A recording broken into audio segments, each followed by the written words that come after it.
பாடுவோம். பாமாலையில் 283 பாவிக்கேள் உன் ஆண்டவர் என்ற பாடலை நாம் யாவரும் எழுது நின்று பாடுவோமாக.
நம்மை நாமே முழுமையாய் நம்முடைய குறைகளை குற்றங்களை உள்ளத்தின் ஆழத்திலிருந்து ஆண்டவருடைய திரு சமூகத்திலே தயவாய் நாம் அறிக்கை செய்வோம்.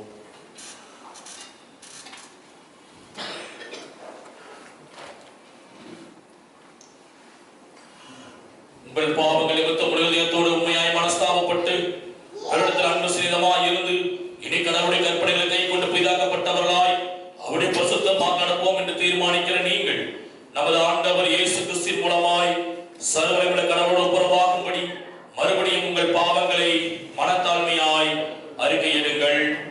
பின்வரும் பாவரிக்கை ஜெபத்தை அனைவரும் உள்ளத்தின் ஆனந்தம் சேர்ந்து சொல்லுவோம். பரமபிதாவே, உமக்கு விரோதமாகவும் எங்கள் அயலுக்கு விரோதமாகவும் பாவம் செய்தோம் என்று அறிக்கையிடுகிறோம். ஒளியில் நடவாமல் இருளில் நடந்து வந்தோம். கிறிஸ்துவின் நாமத்தை சொல்லி தீமையை விட்டு விலகவில்லை. எங்களுக்கு இறங்க வேண்டும் என்று மன்றாடுகிறோம். இயேசு கிறிஸ்து நிமித்தம் எங்கள் பாவங்கள் எல்லாவற்றையும் மன்னியும் ஒரு பரிசுத்தாவினாலே சுத்திகரித்து எங்கள் மனசாட்சியை பித்தருளும். உம்முடைய பரிசுத்த நாமத்துக்கு மைமுண்டாகும்படி நாங்கள் இனி புதிச்சுள்ளவர்களாய் உமக்கு ஊழிய செய்ததாக மற்றவர்களுக்கு மன்னிக்க எங்களுக்கு உதவி புரியும். ஆமென். இயேசு கிறிஸ்து மூலமாய் தமிழத்தில் உண்மையாய் மறந்த யாவருக்கும் அருளப்படுகிற கிருபை நிறைந்த அருள் வாக்கை கேளுங்கள். வருத்தப்பட்டு பாரதம் வைக்கிறவர்களே, நீங்கள் எல்லாரும் என்னிடத்தில் வாருங்கள், நான் உங்களுக்கு இளைப்பாறுதல் தருவேன். தேவன் தம்முடைய ஒரே பேரான குமாரனை விசுவாசிக்க எவனோ அவன் கெட்டு போகாமல் நித்திய ஜீவனை அடையும்படிக்கு அவரை தந்தருளே. இவ்வளவாய் உலகத்தில் அன்பு கூர்ந்தார். பாவிகளை ரட்சிக்க கிறிஸ்து உலகத்தில் வந்தார் என்கிற வார்த்தை உண்மையும் எல்லா அங்கீகரிப்புக்கும் பாத்திரமானது. ஒருவன் பாவம் செய்வானால் நீதிபதியாகிற இயேசு கிறிஸ்து நமக்காக பிதாவினிடத்தில் பரிந்து பேசுகிறவராய் இருக்கிறார். நம்முடைய பாவங்களை நிவர்த்தி செய்கிற கிருபாதார பலி அவரே.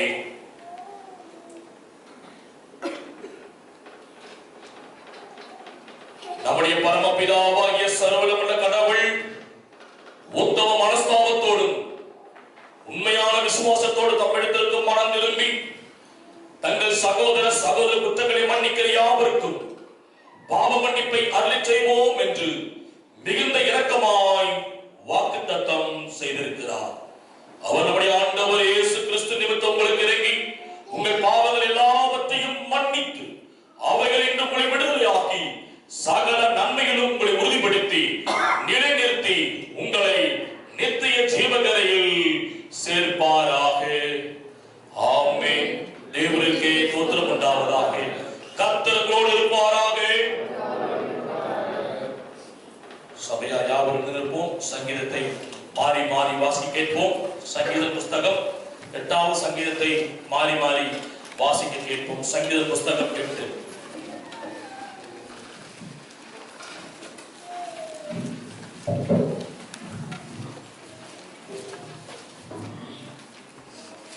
முறைமுறையாக வாசிக்கும்படியாக தெரிந்து கொள்ளப்பட்ட சங்கீதம் சங்கீதம் 8. எங்கள் ஆண்டவராகிய கர்த்தாவே, உம்முடைய நாமம் பூமி எங்கும் எவ்வளவு மேன்மை உள்ளதாக இருக்கிறது. உம்முடைய மகத்துவத்தை வானங்களுக்கு மேலாக வைத்தீர்.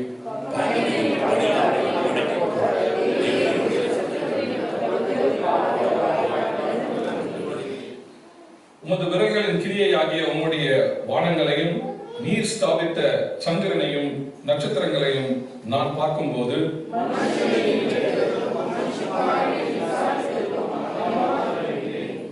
நீர் அவனை தேவதூதரிலும் சற்று சிறியவனாக்கினீர். மகிமையினாலும் கனத்தினாலும் அவனை முடிசூட்டினீர்.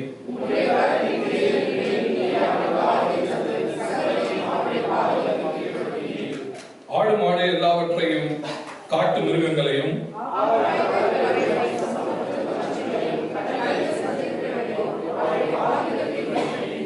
சேர்ந்து வாசிப்போம். எங்கள் ஆண்டவராகிய கர்த்தாவே, உம்முடைய நாமம் பூமி எங்கும் எவ்வளவு மேன்மையுள்ளதாக இருக்கிறது.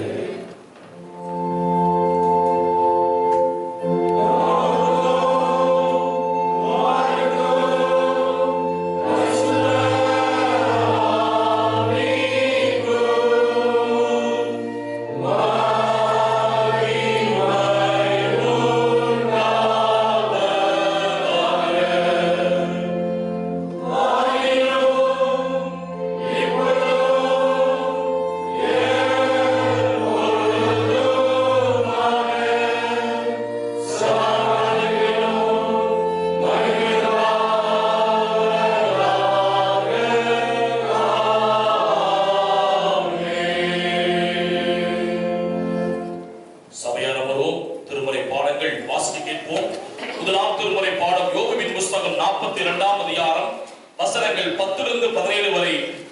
கேட்போம். யோபுவின் புஸ்தகம் 42ஆம் அதிகாரம் வசனங்கள் 10 முதல் 17 வரை வாசிக்க கேட்போம்.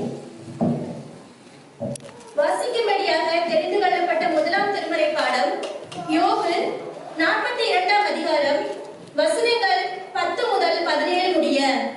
யோபு 42ஆம் அதிகாரம் வசனங்கள் 10 முதல். பழைய ஏற்பாட்டில் பக்கம் 671. யோபு தன் சிநேகிதருக்காக வேண்டுதல் செய்த போது கர்த்தர் அவன் சிறையிருப்பை மாற்றினார். யோபுக்கு முன் இருந்த எல்லாவற்றை பார்க்கிலும் 2 தனையாய் கர்த்தர் அவனுக்கு தந்தருளினார். அப்பொழுது அவனுடைய எல்லா சகோதரிகளும் முன் அவனுக்கு அறிமுகமான அனைவரும் அவனிடத்தில் வந்து அவன் வீட்டிலே அவனோட போஜனம் பண்ணி கர்த்தர் அவன் மேல் வரப்பண்ணின சகல தீங்கி நிமித்தம் அவனுக்காக அங்கலாய்த்து அவனுக்கு ஆறுதல் சொல்லி அவரவர் ஒவ்வொரு தங்க காசையும் அவரவர் ஒவ்வொரு பொன் ஆபரணத்தையும் அவனுக்கு கொடுத்தார்கள். கர்த்தர் யோபின் முன்னிலைமையை பார்க்கிலும் அவன் பின்னிலைமையை ஆசீர்வதித்தார். 14,000 ஆடுகளும் 6,000 ஒட்டகங்களும் 1000 ஏர்களும் 1000 கழுதைகளும் அவனுக்கு உண்டாயின. 7 குமாரரும் 3 குமாரத்திகளும் அவனுக்கு பிறந்தார்கள். மூத்த மகளுக்கு எமிமாள் என்றும் 2ஆம் மகளுக்கு கெத்சியாள் என்றும் 3ஆம் மகளுக்கு ஹெரேனாபுக் என்றும் பெயரிட்டான். தேசத்தில் எங்கும் யோபின் குமாரத்திகளைப் போல் சௌந்தரியமான பெண்கள் காணப்படவில்லை. அவர்கள் தகப்பன் அவர்கள் சகோதரரின் நடுவிலே அவர்களுக்கு சுதந்திரம் கொடுத்தான். இதற்கு பின்பு யோபு 140 வருஷம் உயிரோடு இருந்து 4 தலைமுறையாக தன் பிள்ளைகளையும் தன் பிள்ளைகளுடைய பிள்ளைகளையும் கண்டான். யோபு நெடுநாள் இருந்து பூரண வயதுள்ளவனாய் மரித்தான். வாசிக்கும்படியாக தெரிந்து கொள்ளப்பட்ட முதலாம் வேத பாடம் வாசித்து முடிந்தாயிற்று. தேவனே உமக்கு ஸ்தோத்திரம் உண்டாவதாக. நச்சரி பாடம் படிக்க சபையார் யாவரும் எழுந்திருப்போம். மத்தேயு நச்சரி நூல் 15ஆம் அதிகாரம் வசனங்கள் 21 28 வரை வாசி கேட்போம். மத்தேயு நச்சரி நூல் 15ஆம் அதிகாரம் வசனங்கள் 21 முதல் 28 வரை வாசிக்க கேட்போம். பின்பு இயேசு அவ்விடம் விட்டு புறப்பட்டு தீரு சீதோன் பட்டணங்களின் திசைகளுக்கு போனார். அப்பொழுது அந்த திசைகளில் குடியிருக்கிற கானானிய ஸ்திரீ ஒருத்தி அவரிடத்தில் வந்து, ஆண்டவரே, தாவீதின் குமாரனே, எனக்கு இரங்கும், என் மகள் பிசாசினால் கொடிய வேதனைப்படுகிறாள் என்று சொல்லி கூப்பிட்டார். அவளுக்கு பிரயுத்தரமாக அவர் ஒரு வார்த்தையும் சொல்லவில்லை. அப்பொழுது அவருடைய சீசர்கள் வந்து, இவள் நம்மை பின்தொடர்ந்து கூப்பிடுகிறாளே, இவளை அனுப்பிவிடும் என்று அவரை வேண்டிக் கொண்டார்கள். அதற்கு அவர், காணாமல் போன ஆளுகளாக இஸ்ரவேல் வீட்டாரிடத்திற்கு அனுப்பப்பட்டேன் என்று மற்றபடி அல்லவென்றார். அவள் வந்து, ஆண்டவரே, எனக்கு உதவி செய்யும் என்று அவரை பணிந்து கொண்டாள்.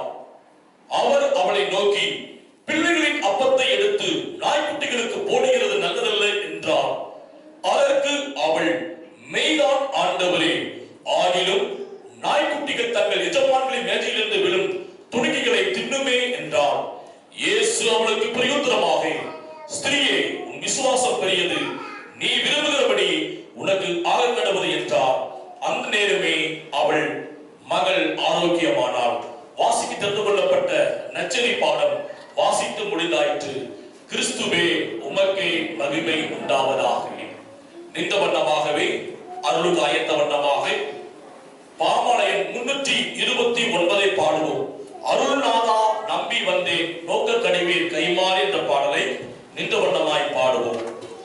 பாமாலயம் 329. Amen.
வரவேற்கிறோம். கர்த்தர் தாமே இந்த நாட்கள் முழுவதும் ஆண்டவர் நம் ஒவ்வொருவரையும் ஆசீர்வதித்து வழிநடத்துவாராக. ஆமென். அல்லேலூயா, அல்லேலூயா, அல்லேலூயா. நம் மத்தியிலே ஏற்கனவே நமக்கு தெரிந்த வண்ணமாக நம் மத்தியிலே கர்த்தருடைய தாசர், அருமையான கர்த்தருடைய தாசர், அருமையான ப்ரொஃபசர் டாக்டர் அருமையான சம்பத் சாமராஜ் ஐயா அவர்கள் மத்தியிலே வந்திருக்கிறார். நம்ம ஏற்கனவே ஒரு சிலருக்கு தெரியும், சென்னை மறை மாவட்டத்திலே பச்சையப்பன் கல்லூரியிலே காமர்ஸ் டிபார்ட்மெண்ட்டுடைய எச்ஓடியாக இருந்தவர். கர்த்தருடைய தாசன் ஊழியத்தை வல்லமையாக எடுத்து பயன்படுத்தி ஆண்டவர் செய்து கொண்டு வருகிறார். ஏனென்றால் ஒரு நல்ல அற்புதமான தரிசனம் பெற்ற ஒரு அன்பு ஐயா அவர்கள் கீர்த்தனைகளை கடவுள் கொடுத்த தாழ்ந்த நிமித்தமாக வேலைகள் ஒரு பக்கம் இருந்தாலும் அதை பிறகு முழு நேர பணியாளராக திருப்பணியாளராக கர்த்தருடைய தேச வார்த்தையை உலகமெங்கும் அவர் அற்புதமாய் பயன்படுத்தி கொண்டு வருகிறார். ஆகவே நல்ல அருமையான ஒரு பாடகர், இசை அனைத்து இசையும் அருமையான ஐயா அவர்களுக்கு தெரியும்.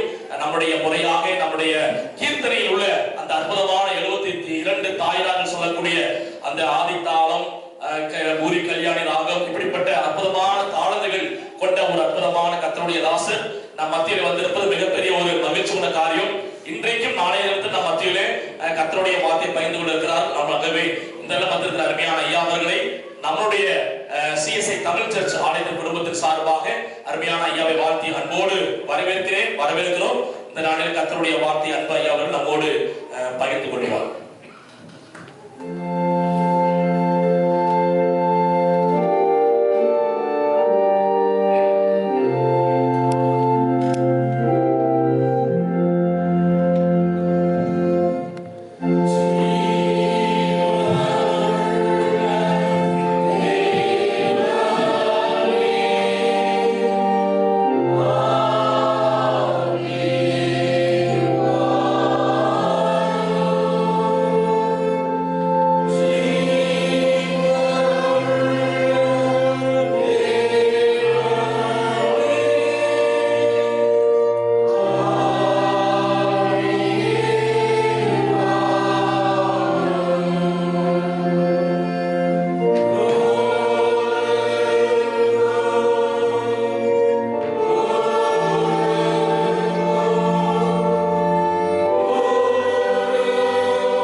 மாம்சத்தில் தாவீதின் சந்ததியில் தோன்றினவரும் பரிசுத்தமுள்ள ஆவியின்படி தேவனுடைய சுதன் என்று மரித்தோரிலிருந்து உயிரோடு கூட எழுந்ததினாலே பலமாய் ஒப்பிக்கப்பட்ட தேவகுமாரனும் உலக இரட்சகருமாகிய இயேசு கிறிஸ்துவின் நாமத்தில் நான் உங்களை வாழ்த்துகிறேன். தேவ பிரசனத்துக்கு உங்களை வரவேற்கிறேன். கரைகளை வைத்து ஒரு அல்லேலூயா சொல்வோம். நல்லா சொல்வோம். வேதத்தில் எப்படி சொல்ல வேண்டும் என்று சொல்லியிருக்கிறதோ அப்படி சொல்ல வேண்டும். ஏனென்றால் ஆண்டவர் தன்னுடைய முதலாவது அற்புதத்தில் மரியாள் மூலமாக அவர் சொன்ன வார்த்தையை உங்களுக்கு நான் ஞாபகப்படுத்துகிறேன். அவர் உங்களுக்கு என்ன சொல்கிறாரோ அதன்படி do whatever he tells you. என்ன சொன்னாலும் செய்யுங்க அப்படின்னு ஒரு மொழிபெயர்ப்பு. அவர் சொன்னதை கேட்டால் தான் நமக்கு ஆசீர்வாதம். கேட்கவில்லை என்றால் ஆசீர்வாதம் பகற்கனவாய் போய்விடும். எனவே மகிழ்ச்சியோடு கூட ஆராதிக்க கர்த்தர் நம்மை கொண்டு வந்திருக்கிறார். இன்னைக்கு உங்களோடு கூட கர்த்தரை பாடி ஆராதித்து ஊழியம் செய்வதில் நான் மகிழ்ச்சியாக இருக்கிறேன். இந்த அழைப்பினை கொடுத்ததான அன்பு சபை போதகர், அவருடைய குடும்பம், கமிட்டி உறுப்பினர்கள் அத்தனை பேருக்கு என்னுடைய நன்றியை நான் தெரிவிக்கிறேன். உலகை தம்முடைய வார்த்தையினாலே உருவாக்கி நம்மை அவருடைய சாயலிலே சிருஷ்டித்து நம்முடைய நாசிலே சுவாசத்தை ஊதி நம்மை ஜீவ ஆத்துமாவாக வாழ வேண்டும் என்று சித்தம் வைத்து நம்முடைய தேவனாகிய கர்த்தர் நம்மை தேடி நம்முடைய பாவங்களுக்காக இந்த உலகை நோக்கி விண்ணகத்தை விட்டு இந்த மண்ணுலகிலே வந்து பிறந்து நன்மை செய்கிறவராக சுற்றி திரிந்து இயற்கைக்கு அப்பாற்பட்ட பெரிய நன்மைகளையும் அற்புதங்களையும் செய்து ஏற்ற காலத்திலே ஊழியம் கொள்ளும்படி வராமல் ஊழியம் செய்து நம்மை ரட்சிக்கும்படிக்கான திட்டத்தோடு கூட அநேக பாடுகளையும் வேதனைகளையும் நிந்தனைகளையும் அடைந்து தன்னுடைய விலையேற பெற்ற மாசற்ற குற்றமில்லாத ரத்தத்தை சிந்தி அவருடைய சுய ரத்தத்தினாலே ஒரு சபையை உருவாக்கி ரட்சித்து நம்மை அந்த சபையிலே சேர்த்து மரணத்தை ஜெயித்து மூன்றாவது நாள் உயிரோடு கூட எழுந்து மீண்டுமாக நமக்குரிய பலனை கொடுக்கும்படிக்காக பரத்துக்கு எடுத்துக் கொள்ளப்பட்டு ஒரு நாள் வந்து நம்மை அழைத்து செல்ல போகிறார் அல்லவா இயேசு கிறிஸ்து. அவரை குறித்து பாடவும் ஆராதிக்கவும் பிரசங்கிக்கவும் நான் வந்திருக்கிறேன். கரங்களிலே சொல்லுவோம். மறந்துடுறீங்க அடிக்கடி. நான் கல்லூரியிலே 35 வருடம் வேலை செய்துவிட்டு வந்திருக்கிறேன். எனக்கு முன்பு உட்கார்ந்து இருக்கிறவங்க நான் சொல்றதை கேட்டு தலையாட்டுறாங்களா, சும்மாவே தலையாட்டுறாங்களா? இப்போ இங்க கத்தார்ல இருந்து கொண்டே நீங்க அமெரிக்காவுக்கு டிராவல் பண்ணிடலாம். எனவே உங்களுடைய முகத்தை பார்த்த உடனேயே நீங்க இங்கதான் இருக்கிறீங்களா என்று அறிந்து கொள்ளக்கூடிய உலக ஞானமும் எனக்கு உண்டு, தேவ ஞானமும் எனக்கு உண்டு. எனவே ஆண்டவருடைய பிரசனத்திலே நாடகம் ஆடாதிருங்கள், ஆவியோடு கூட உண்மையோடு கூட அவரை தொழுது கொள்கிறவன் தான் பாக்கியவான். வெளிப்படுத்தின விசேஷம் 19வது அதிகாரம் 1வது வசனம் இவ்விதமாக சொல்கிறது. இவைகளுக்கு பின்பு பரலோகத்தில் திரளான ஜனக்கூட்டம் விடுகிற ஆரவாரத்தை கேட்டேன். கவனிகள், பரலோகத்தில் எங்கு? நான் கேள்வி கேட்டா நீங்க பதில் சொல்லணும். காதுள்ளவன் வாயுள்ளவன். ஆமா, அது எங்க இருக்குன்னு கேட்கக்கூடாது. உன் வாயை எப்படி திறங்க. உங்க பிள்ளைகிட்ட நீங்க கேட்கறீங்க, டீச்சர்ல சொன்னாங்க வாய் திறந்து சொல்லு, வாய் திறந்து சொல்லு. வாயை திறங்க. சாப்பிடும் பொழுது ஒரு உருண்டையை எடுத்து அதை வாய்க்குள்ளே அனுப்பும் பொழுது அதற்கு ஏற்றபடி வாயை திறக்க நமக்கு தெரிகிறது அல்லவா? கர்த்தருக்கு பயந்த பிள்ளைகள் பேச வேண்டும் என்று வேதம் சொல்கிறது. எனவே பரலோகத்தில் திரளான ஜனக்கூட்டம். பரலோகத்திலே நாய்களுக்கு இடமில்லை. அந்த திரளான ஜனக்கூட்டம் அவர்கள் சத்தமாய் ஒன்றை சொல்வார்களாம். வேதம் சொல்கிறது, அந்த திரளான ஜனக்கூட்டம் விடுகிற ஆரவார சத்தம். என்ன சத்தம்? என்ன சத்தம்? அந்த சத்தம் என்ன சொன்னது? அவர்கள் அல்லேலூயா என்று சொன்னார்கள். பரலோகத்தில் போக வேண்டும் என்று விருப்பம் உள்ளவங்க கரங்களை வைத்து பார்ப்போம். இதுக்கும் கை வைத்தா தயவுசெய்து வீட்டுக்கு போயிடுங்க. இனிமேல் இந்த பக்கமே வந்துடாதீங்க. ஏனென்றால் நம்மளுடைய ஆசை அதுவாகத்தான் இருக்க வேண்டும் என்று வேதம் சொல்லுகிறது. அங்க பரிசுத்த ஆவியானவர் எழுதி வைத்திருக்கிறார், நம்முடைய குடியிருப்போ அங்கு இருக்கிறது. இதெல்லாம் இன்மை, எல்லாம் போயிடும். உண்மையான குடியிருப்பு அங்க இருக்கிறது. அப்படி என்றால் பரலோகத்துக்குள்ள போகணும்னு ஆசைப்பட்டா மாத்திரம் போதாது, அங்கு போனா என்ன செய்யணும் அப்படின்னு பைபிள்ல போட்டிருக்கு. பரலோகத்திலே திரளான ஜனக்கூட்டம் விடுகிற ஆரவாரத்தை கேட்டேன். There is a perfect testimony and the experience. போகிறவர் அவர். ஒன்று நம்முடைய மரணமோ, அவர் தந்திருக்கிற ரட்சிப்பை முடிவு பரியந்தம் காத்துக் கொள்கிறவன் தான் ரட்சிக்கப்படுவான். எனவே அன்றைக்கு நடக்க போகிறது. இப்ப நம்ம விசுவாசத்தோடு கூட உள்ள போனா என்ன சொல்ல வேண்டுமாம்? அவர்கள் அல்லேலூயான்னு சொன்னாங்க. சொல்லுங்க பாப்போம். இப்பதான் ஃபர்ஸ்ட் கியர் போட்டுருக்கீங்க. இன்னொரு சொல்லுங்க பாப்போம்.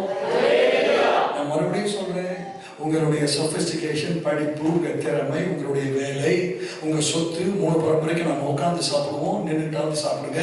இதெல்லாம் அந்த செருப்பு கட்டுற மாதிரி கட்டி போட்டுட்டு இங்க உள்ள வந்த உடனே ஒரு குழந்தை போல் மாறாவிட்டால் வேதம் சொல்கிறது பரலோகத்துக்கு போகவே முடியாது. நீங்க ஒரு அதிலே சொல்லுங்க பாப்போம். உங்களுக்கு இப்ப சில பேர் கொஞ்சம் எரிச்சல் கூட வரும், எனக்கு தெரியும். நானும் ஒரு 22 வருஷம் வாலிப பிராயத்தில் எரிச்சல் பட்டவன் தானே. வந்தாரா, பிரசங்கம் பண்ணாரா, போனாரான்னு இல்லாம எதுக்கு இதை சொல்றாருன்னு சொன்னீங்கன்னா, அந்த வார்த்தையை சொல்லாமல் நீங்கள் பரலோகத்துக்குள்ள போகவே முடியாது.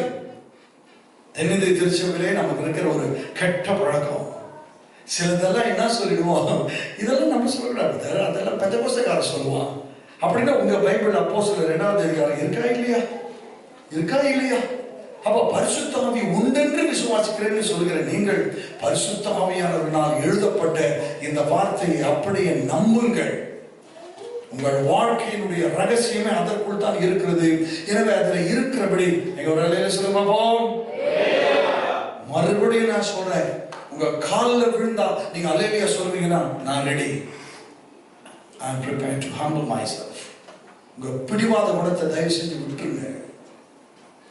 22 வருடம் 22,000 பிரசங்கங்களை கேட்டும் உருப்படாமல் வாழ்ந்த வேதனையோடு கூட சொல்கிறேன், நீங்கள் ஆண்டவருக்கு கீழ்ப்படிவது தான் உத்தமம். நீங்க வந்தீங்கன்னா அவர் என்ன சொன்னாரோ அதை நீங்க கேட்டுத்தான் ஆக வேண்டும். இந்த ஜனத்தை எனக்கென்று இருக்கிறது, இந்த நாயை இந்த பணியை அல்ல, இந்த ஜனத்தை எனக்கென்று ஏற்படுத்தினேன், இவர்கள் என் துதியை. யார் இவர்கள்? எம்எல் அண்ணன் எழுதினார் பாட்டு, அழகாய் நிற்கும் யார் இவர்கள். தேவ பிரசனத்தில் போய் நிற்கும் பொழுது நீங்க கருப்போ சிவப்போ நெட்டியோ கொட்டோ குண்டோ ஒல்லியோ, நீங்க அமெரிக்காவோ நீங்க ஆப்பிரிக்காவோ எங்க இருந்தாலும் அங்க போயிட்டீங்கன்னா கர்த்தர் சொல்லுவார், அழகாய் நிற்கிறார்கள். அப்படி நிற்க போகிற நாம் இப்பொழுது வேதம் சொல்லுகிறது, எனக்கென்று ஏற்படுத்தினேன், இவர்கள் என் துதியை சொல்லி. இந்த தமிழ் பார்த்தீங்களா, சொல்லுவாங்க, சொன்னாங்க, சொல்ல போறாங்க இல்ல, இவர்கள் என் துதியை சொல்லி வருவாங்க. செருப்பை கட்டிட்டு அப்படி உள்ள நுழைந்த உடனேயே அப்படி செருப்பை கட்டிட்டு அப்படி உள்ள நுழையும் பொழுது உங்களுக்குள்ளே அந்த துதியினுடைய அந்த சத்தம் அப்படியே உங்களுக்குள்ள ஜம்முன்னு வரணும்.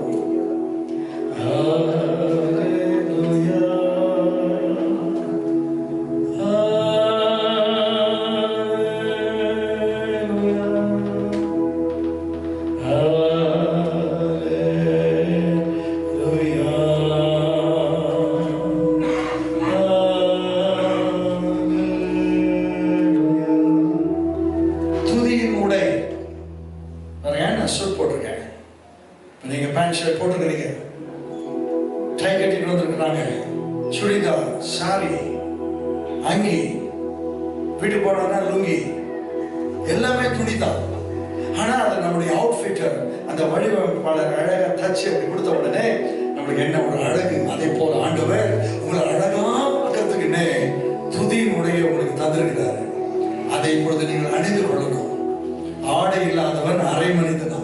சோ இங்க வந்துட்டு நீங்க துதிக்காம நீங்க அப்படியே இருக்கிறீங்கன்னு சொன்னீங்கன்னா கர்த்தர் உங்களை பார்க்கும் பொழுது துக்கப்படுவார். மரித்தவர்களும் மௌனத்தில் இருக்கிறவர்களும் கர்த்தரை துதிக்க மாட்டாங்க. நீங்க உண்மையா தானே இருக்கிறீங்க, உயிரோடு தானே இருக்கிறீங்க. எனவே உயிரோடு இருக்கிற நீங்கள் கர்த்தரை நான் எக்காலத்தில் சோதரிப்பேன், அவர் துதி எப்பொழுதும் என் வாயில் இருக்கும்.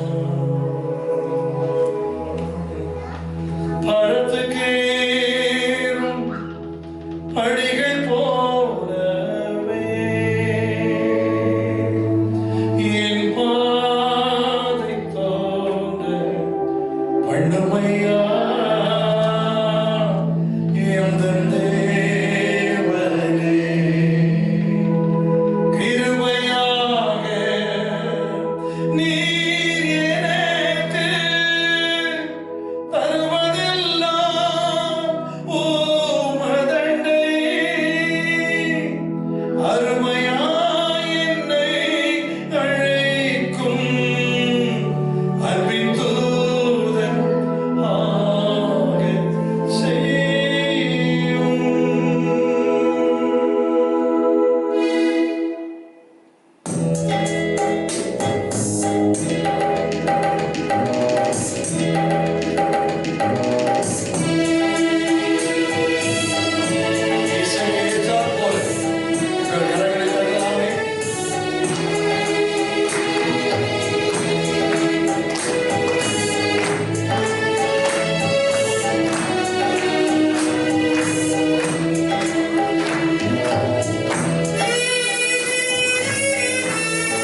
கிருபையினாலே 40 வருடமாக நான் சுவிசேஷ பணியை செய்து வருகிறேன்.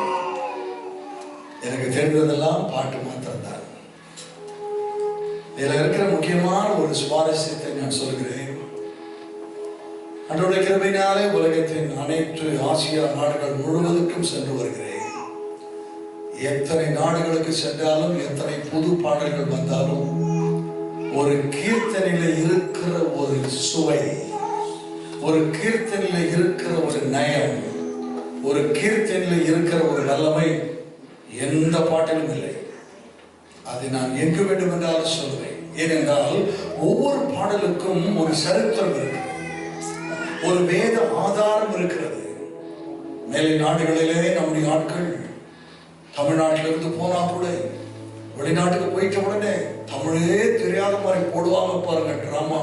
ஐயோ, தாங்க முடியாதுங்க. நல்லா நமக்கு தெரியும் அவங்க எல்லாம் எங்க இருக்கிறாங்க, என்ன படிச்சாங்க எல்லாம் தெரியும். ஆனால் அங்க போன உடனே தமிழே தெரியாத மாதிரி பண்ணி ஒரு 4 இங்கிலீஷ் பாட்டை பாடி அதுக்கு தகுந்த மாதிரி ஒரு டான்ஸ் எல்லாம் ஆடி அப்படியே பண்ணும் பொழுது, நான் லண்டன் தேசத்துல சர்ச் ஆஃப் இங்கிலாந்துல இங்கிலீஷ் சர்ச்ல நான் போய் பேச கூப்பிட்டாலும் நான் ஒரு தமிழ் பாட்டை பாடிட்டு தான் பேசுவேன் என்று சொல்ல, அவர்களுக்கு நான் சொல்கிறேன், இப்பொழுது ஒரு பாட போகும் பாடல், ஒருவேளை நீங்கள் தமிழ் தெரிந்தவர்களாக இருந்து வந்திருந்தால், இந்த பாடல் உங்களுக்கு தெரியவில்லை என்று சொன்னால் உங்களை கிறிஸ்தவர்கள் என்று நான் நம்ப மாட்டேன், உங்கள் மீது நான் சந்தேகப்படுவேன். இந்த பாடல் தெரியாமல், இந்த பாட்டை பாடாமல் நீங்கள் சர்ச்சுக்கு வருகிறீர்கள் என்று சொன்னால் நீங்கள் வருவது வீண். நான் சொல்லிக்கொண்டே இருக்கிறேன். அப்ப அவங்க மனசுல எல்லாம் ஒரு ஆசை, அது என்ன பாட்டு, கொஞ்சம் சீக்கிரம் பாடிடுங்க, அது ஒருவேளை உங்களுக்கு தெரியுமோ தெரியல அப்படின்னு சொல்ல, இப்ப நான் அதை தொடங்க போறேன். உங்களுக்குள்ள ஒரு புதிய எழுப்புதல் வரப்போகுது. நீங்க அதை நிச்சயமா பாட போறீங்க. ஒருவேளை அந்த பாட்டு உங்களுக்கு தெரியலன்னா வீட்டுக்கு போய் தயவு செஞ்சு செவத்துல முட்டிக்கிட்டு அழுவுங்க. இவ்வளோ நாள் இருந்து தெனிந்து திருச்சபைக்கு போயிட்டு இந்த பாட்டு கூட தெரியாம இருக்கிறோமேன்னு வேதனைப்படுங்க, வேதனைப்படுங்க. இப்பவே உங்களுக்கு ஆசை வந்துருச்சு இல்லையா, அது என்ன பாட்டுன்னு சொல்லி இப்பொழுது நான் பாட போகிறேன். நீங்களும் என்னோட கூட சேர்ந்து பாடுங்க. இந்த விந்தை அன்புக்கு ஈடா என்ன காணிக்கை ஏந்தி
நம்பிக்கையா இருக்கிற மனுஷன் தான் பாக்கியவான். கண்ணை போடுவோம், தலைகளை வணங்குவோம். எல்லாம் இயேசுவே, எனக்கு எல்லாம் இயேசுவே. தொல்லை மீறும் இவ்வுலகில் துணை இயேசுவே.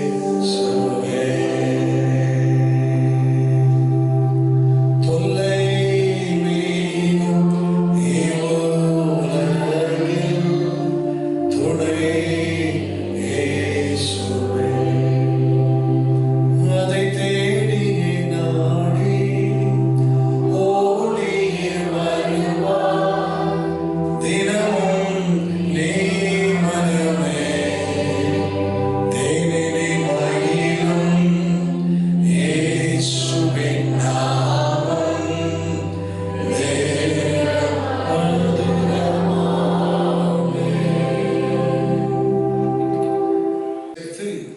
நம்முடைய முழு குடும்பத்தினுடைய பாதுகாப்பு என்ற தலைப்பில் நான் பேசப் போகிறேன்.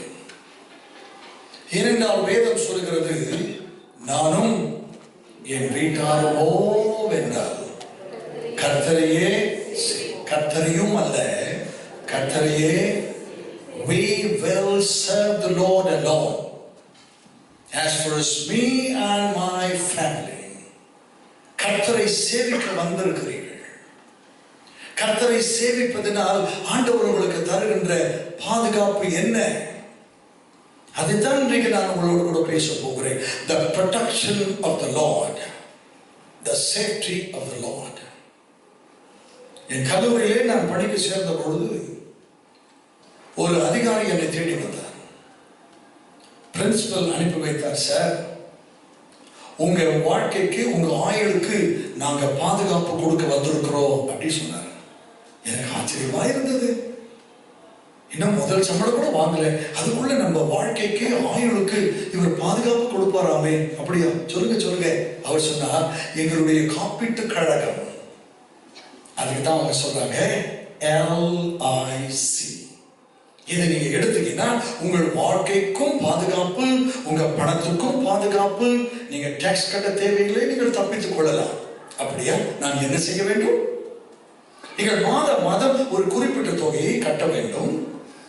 உங்கள் உயிர் எவ்வளவு மதிப்பு என்று இப்ப நான் சொல்றேன். உங்க சம்பளத்தை சொல்லுங்கன்னு சொல்லிட்டு 1983 வருடம் பிப்ரவரி மாதம் 15ஆம் தேதி என் உயிருக்கு விலை வைத்தான் 3 லட்சம் ரூபாய். நான் யோசித்தேன், என்னுடைய உயிர் அவ்வளவுதானா? இல்ல, உங்க சம்பளத்தை பத்தி சொல்றோம். உங்க உயிருக்கு மரியாதை எவ்வளவு? 3 லட்சம். சரி, நீங்க ஆயுளுக்கு ஏதோ பாதுகாப்பு கொடுப்பீங்களாமே. நான் அதை சொல்றேன் சார். ஒருவேளை நீங்க செத்துட்டீங்கன்னா அடப்படுவாங்க. இப்பதான் ஆயுளுக்கு பாதுகாப்பு என்று சொன்னாங்க. இப்ப என்ன சொல்றா? ஒண்ணு, நீங்க செத்துட்டீங்கன்னா இந்த இன்சூர்ட் அமௌண்டோட கூட இவ்வளவு போனஸ் சேர்த்து நாம் உங்க மனைவிட்டு கொண்டு போய் இதை கொடுப்போம் அப்படி சொன்னா. நான் சொன்னேன், நல்லா இருக்கே கதை. என் படத்தை என்கிட்ட வாங்கிட்டு மாசம் என்னுடைய சேலரியில கட் பண்ணிட்டு நான் செத்து போன பிறகு நீ என் மனைவிட்ட கொடுத்தா என்ன, கொடுக்கல இல்லை, நான் என்ன பார்த்துக்கிட்டு விட்ட போறேன். என் ஆயுளுக்கு, என் வாழ்க்கைக்கு பாதுகாப்பேன் என்று சொல்லுகிறாயே, அது தவறு அல்லவா? அப்ப நீங்க என்னதான் சார் சொல்றீங்க? I am a Christian. எனவே எனக்கு ஒரு ஆயுளுக்கு பாதுகாப்பு கொடுக்க இன்னொரு கழகம் ஒன்று இருக்கிறது, ஒருவர் இருக்கிறார். அப்படியா சார்? சொல்லுங்க சார், நான் இதை ரிசைன் பண்ணிட்டு அதுல சேர்ந்துடுறேன். சொன்னா நீ ஓடி போயிருவ. என்னன்னு சொன்னா, நீ சொன்ன அதே LIC தான். எங்க LIC என்னன்னா, லைஃப் இன் கிரைஸ்ட் ஜீசஸ். அதான் எங்க ஆண்டவர். அவர் சொல்றார், ஒருவன் மரித்தால் அவன் விசுவாசத்தினாலே அவன் பிழைப்பான் அப்படி என்று வேதம் சொல்லுகிறது. நம்முடைய காலங்கள் எல்லாம் அவர் கரத்தில் அல்லவோ இருக்கிறது. இயேசு கிறிஸ்து வருகிறார் வருகிறார் வருகிறார் என்று நான் எனக்கு புத்தி தெரிந்த நாள்ல இருந்து எல்லாம் பிரசங்கம் பண்றாங்க. இன்னும் வந்த பாடில்லை. சமீபமாகிவிட்டது. வருகையினுடைய அடையாளங்கள் எல்லாம் நடந்து விட்டது. சண்டை வருகிறது, யுத்தம் வருகிறது, ஒரு தேசத்துக்கு ஒரு தேசம் விரோதமா இருக்கும், கொள்ளை நோய்கள் வரும், அப்படி வரும், இப்படி வரும், எல்லாம் சொல்லுகிறார்கள். இன்னும் அவர் வரவில்லையே. இன்றைக்கு இயற்கைக்கு அப்பாற்பட்ட சீற்றங்கள். சுனாமி என்கிற வார்த்தையே நமக்கு தெரியாது, அது தமிழ் வார்த்தை அல்ல. கொரோனா என்று ஒரு வார்த்தை நமக்கு தெரியாது. வருகின்ற சாகடிக்கின்ற புயலுக்கும் சீற்றங்களுக்கும் நம்மால் பேர் வைக்கிறானே ஒழிய அதிலிருந்து தப்பித்துக் கொள்ள அவனுக்கு வழி தெரியவில்லை. எத்தனை மருத்துவர்கள் செத்து போனார்கள், எத்தனை தாதிமார்கள் செத்து போனார்கள், எவ்வளவு படித்தவர்கள் விஞ்ஞானிகள் செத்து போனார்கள். வாரிக்கொண்டு போனதே. இன்னைக்கு நீங்களும் நானும் உயிரோடு கூட இருக்கிறது என்றால் கடவுளை தெளிவாக சொல்லுங்க. செத்து போனவர்களே நாம் எல்லாம் என்ன அவ்வளவு பெரிய பரிசுத்தவான்களோ? இல்லை, நம்முடைய காலம் இன்னும் வரவில்லை. இந்த சூழ்நிலையில் நமக்கு ஒரு பாதுகாப்பு உண்டு என்று ஆவியானவர் வேதத்திலே எழுதி வைத்திருக்கிறார். அந்த பாதுகாப்பை பெற்றுக்கொள்ளத்தான் நீங்கள் ஆராதனைக்கு நீங்கள் வந்து கொண்டிருக்கிறீர்கள். எனவே வருகின்ற உங்களுக்கு சில ஒரு குறிப்பீடுகளை நான் எழுதி வைத்திருக்கிறேன், சொல்லுகின்றேன் உங்களுடைய சிந்தைக்காக. வேத வசனங்கள் உனக்கு உரமானால் நீ ஓங்கி வளருவாய். Prayer is my Wi-Fi. Bible is my laptop. Worship is my charging point. நல்ல நேரமா என்று பாராதே, நல்லவரின் நேரமா என்று பார். பரவசமாவது மாத்திரம் ஆராதனை அல்ல, பரமன் வசம் சேருவது தான் ஆராதனை. ஒரு கிறிஸ்தவன் காண வேண்டிய முதல் உலக அதிசயம் இந்த வேத புத்தகம். ஹல்லேலூயா. ஆண்டவரை சரியாக சர்ச் பண்ணி, வேதத்தை சரியாக ரிசர்ச் பண்ணி, சத்தியத்தை சரியாக பிரீச் பண்ணினால் இலக்கை சரியாக ரீச் பண்ணிவிடலாம் என்பது கூற்று. ஜெபத்திலே நீங்கள் எதை விரும்புகிறீர்களோ அதை கேட்காதிருங்கள். உங்கள் ஜெபத்தை கேட்பவரை நீங்கள் விரும்புங்கள் என்பது ஒரு கூற்று. ஆராதனைக்கு வழக்கத்தின்படி வருவதை விட ஆண்டவரோடு நீங்கள் வைத்திருக்கிற பழக்கத்திற்காக வாருங்கள். நம் வாழ்வில் கிறிஸ்து மிஸ் ஆகாமல் பார்த்துக் கொள்வதுதான் சரியான கிறிஸ்துமஸ். இந்த சூழ்நிலையில் வேதம் நமக்கு என்னத்தான் பாதுகாப்பு கொடுக்கிறது அதை சொல்லுங்கள் என்று நீங்கள் கேட்டால், நீதிமொழிகளின் புத்தகம் 18வது அதிகாரம் 10வது வசனம் இவ்விதமாய் சொல்லுகிறது. ஆண்டவர் சொன்னார், வேத வசனத்தை ஆராய்ந்து பாருங்கள். வேத வசனத்தை சும்மா படிக்கூடாது, நியூஸ் பேப்பர் மாதிரி. எல்லாரும் உங்க பைபிளை அப்படி மூடிட்டு உங்க பைபிளை அப்படி உயர்த்தி அப்படி காட்டுங்க பார்ப்போம். lift up your Bible for the glory of the Lord. நான் ஏன் சொல்றேன்னா, பைபிள் கொண்டு வராம வந்து சில மாதிரி உட்காந்துருக்காங்களே அவங்களுக்கெல்லாம் மானம் போடும். ஆமா, வெளியே போகும்போது உங்க செல்போனை எடுத்துட்டு போறதுக்கு ஞாபகம் இருக்குல்ல உங்களுக்கு? எதெல்லாம் எடுத்துக்கொண்டு போனோம் உங்களுக்கு ஞாபகம் இருக்குல்ல? சர்ச்சுக்கு வரும் பொழுது பைபிள் கொண்டு வரணும், சொல்லுகிற வார்த்தையை உடனே திறந்து படிக்கணுன்ற அறிவு ஞானம் சுரணை ஏன் நமக்கு இல்லாமல் போனது? பைபிள் போட்டிருக்கு, இஸ்ரவேல் ஜனத்துக்கு கீழ்த்தரமான புத்தி மாறாட்டமாய் போகும் பொழுது என் ஜனத்துக்கு அறிவும் இல்லை சுரணையும் இல்லை என்று ஏன் ஆண்டவர் கோபமாக சொல்கிறார்? பிள்ளைகளுக்கு பாதுகாப்பு வேண்டும் என்று வந்திருக்கிறோம். நீ என் வேதத்தை மறந்தாய், நான் உன் பிள்ளைகளை மறந்து விடுவேன். ஆண்டவர் சொன்ன நல்ல வாக்குத்தத்தங்கள் மாத்திரம் வேணும். அதற்காக அழகாக அவரை பாராட்டி சீராட்டி, ஆண்டவரே நீ வல்லவர் நல்லவர் போதுமானவர் அப்படின்னு ஆராதிக்க தெரிகிறது. அவருக்கு எரிச்சலுள்ள தேவன் என்று ஒரு பெயர் இருக்கிறது.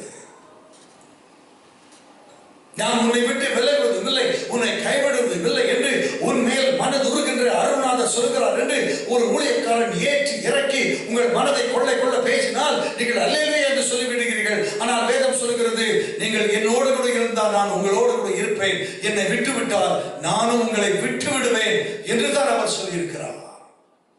Don't play the acrobatic with the spirit of the Lord. பெருமை உள்ளவனுக்கு கர்த்தர் எதிர்த்து எதிர்த்து நிற்கிறார். சர்ச்சில் வரும்பொழுது உங்களுக்குள்ள ஒரு பெருமை, தாழ்மை உள்ளவர்களுக்கோ அவர் கிருபை கொடுக்கிறார். The secret of the success. நான் ரொம்ப தாழ்மையா இருப்பேன், என்னை தாழ்த்த நினைத்தால் விட மாட்டேன். You humble yourself, but don't allow others to put you down, because already you have humbled yourself. நம்ம தாழ்மையா தான் இருக்கிறோம்.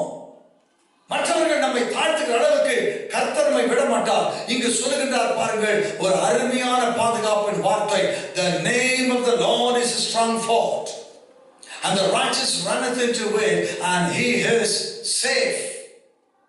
தமிழ் என்ன போட்டிருக்கு? கர்த்தரின் நாமம் பலத்த துர்கம், நீதிமான் அதற்குள் ஓடி வந்தவன் போனவெல்லாம் ஓட முடியாது. எப்படி ஓடணும்? நீதிமானாய் உள்ளே போக வேண்டும். நான் ஏர்போர்ட்ல வந்து இறங்கின உடனே வரிசையா குள்ள இப்படி போங்க இப்படி போங்க அங்க இப்படி அப்படின்ட்டு என்ன ஒரு கேள்வி கேட்டாங்க. Are you an ID card holder? நான் சொன்னேன், I have my ID. No, not this ID. If you're working in Qatar, you will have an ID. So if you have an ID, go this way. And if you're a visitor, go this way. அப்போ அந்த Q ரொம்ப குறைவாச்சு. நான் சொன்னேன், no, I am very very urgent, let me go this way. No, you're not supposed to go.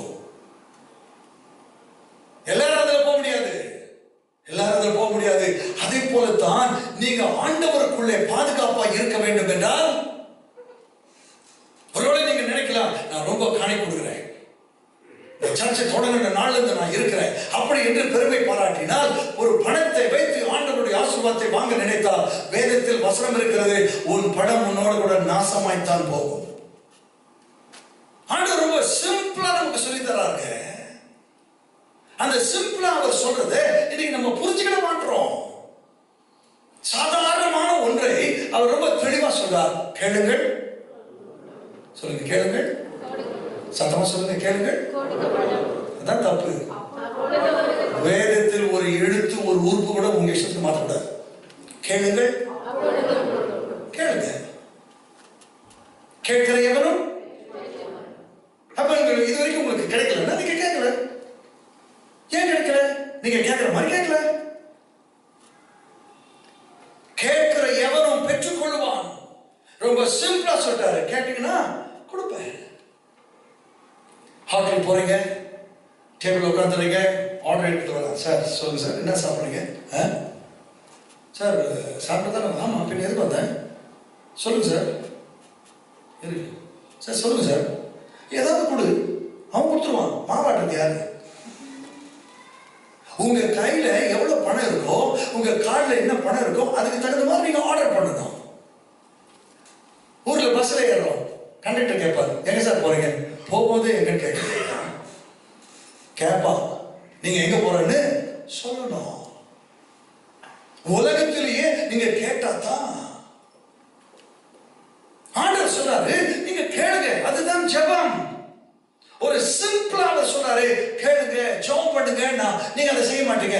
ஆனால் அதே ஒரு ஊழியக்காரன், ஒரு கள்ள போதகன் அதை திருத்தி நெளித்து சுடித்து அப்படியே சொல்லுவான். கர்த்தரிடத்துல நல்லா இருக்கிற வாயை 14 கோணையை அடிச்சு சொல்லுவான். பாருங்க, கர்த்தருடைய ஆவியானவர் சொல்லுகிறார், கர்த்தரிடத்திலிருந்து ஒரு அற்புதத்தை நீங்கள் பெற்றுக்கொள்ள வேண்டும் என்று சொன்னார். நான் நடத்துகிற இந்த உபவாச கூட்டத்துக்கு 7 முறை நீங்கள் வர வேண்டும். வரும்பொழுது உங்களுடைய ஜெப விண்ணப்பத்தை வைத்து, அதோடு கூட காணிக்கை தொகையை வைத்து, நாங்கள் கொடுக்கிறதான இந்த எண்ணெய் பாட்டில் ஒரு 10 பாட்டில் வாங்கி கொண்டு வீட்டுக்கு போனால், கர்த்தர் நிச்சயமாய் வானத்தின் பலகணிகளை திறந்து இடமில்லாத போட்டு கொட்டுவார்.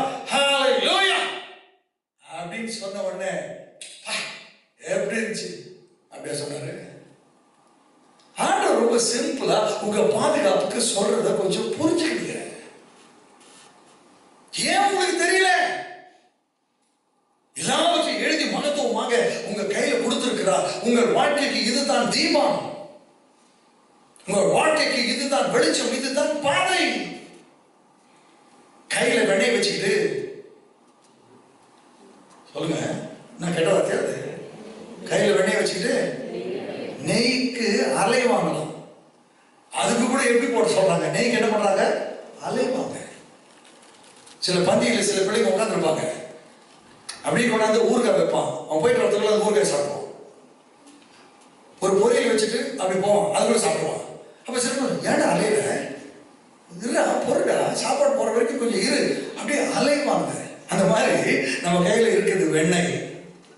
நான் சொல்றதுங்க, நான் கூட சொல்ல வெண்ணெய். நீங்க நெய்க்கு அலையிறீங்க, உங்ககிட்டயே இருக்கு வெண்ணெய். அதை உருக்கினால் நெய். நான் சொல்றது உங்களுக்கு புரியுதுங்களா? அது போல உங்கள் கையில இருக்கிறது வெண்ணெய். உருக்கு நான் சொல்லிட்டு இதை கொண்டு போய் நெருப்புல போடுறதுக்கு, அதை உருக்க வேண்டும். இதை வாசித்து தியானித்து நீங்கள் உருக வேண்டும். ஆசீர்வாதம் நெய்யாய் வந்து பொழியும். உங்ககிட்ட இருக்கு,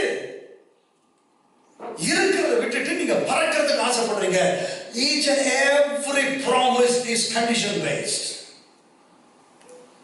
இவங்களுக்கு தான் அவங்களுக்கு தான் இல்ல, எல்லாருக்கும் ஒண்ணுதான். பிறக்கும் போதே சொல்லிட்டார், எல்லா ஜனத்துக்கும்.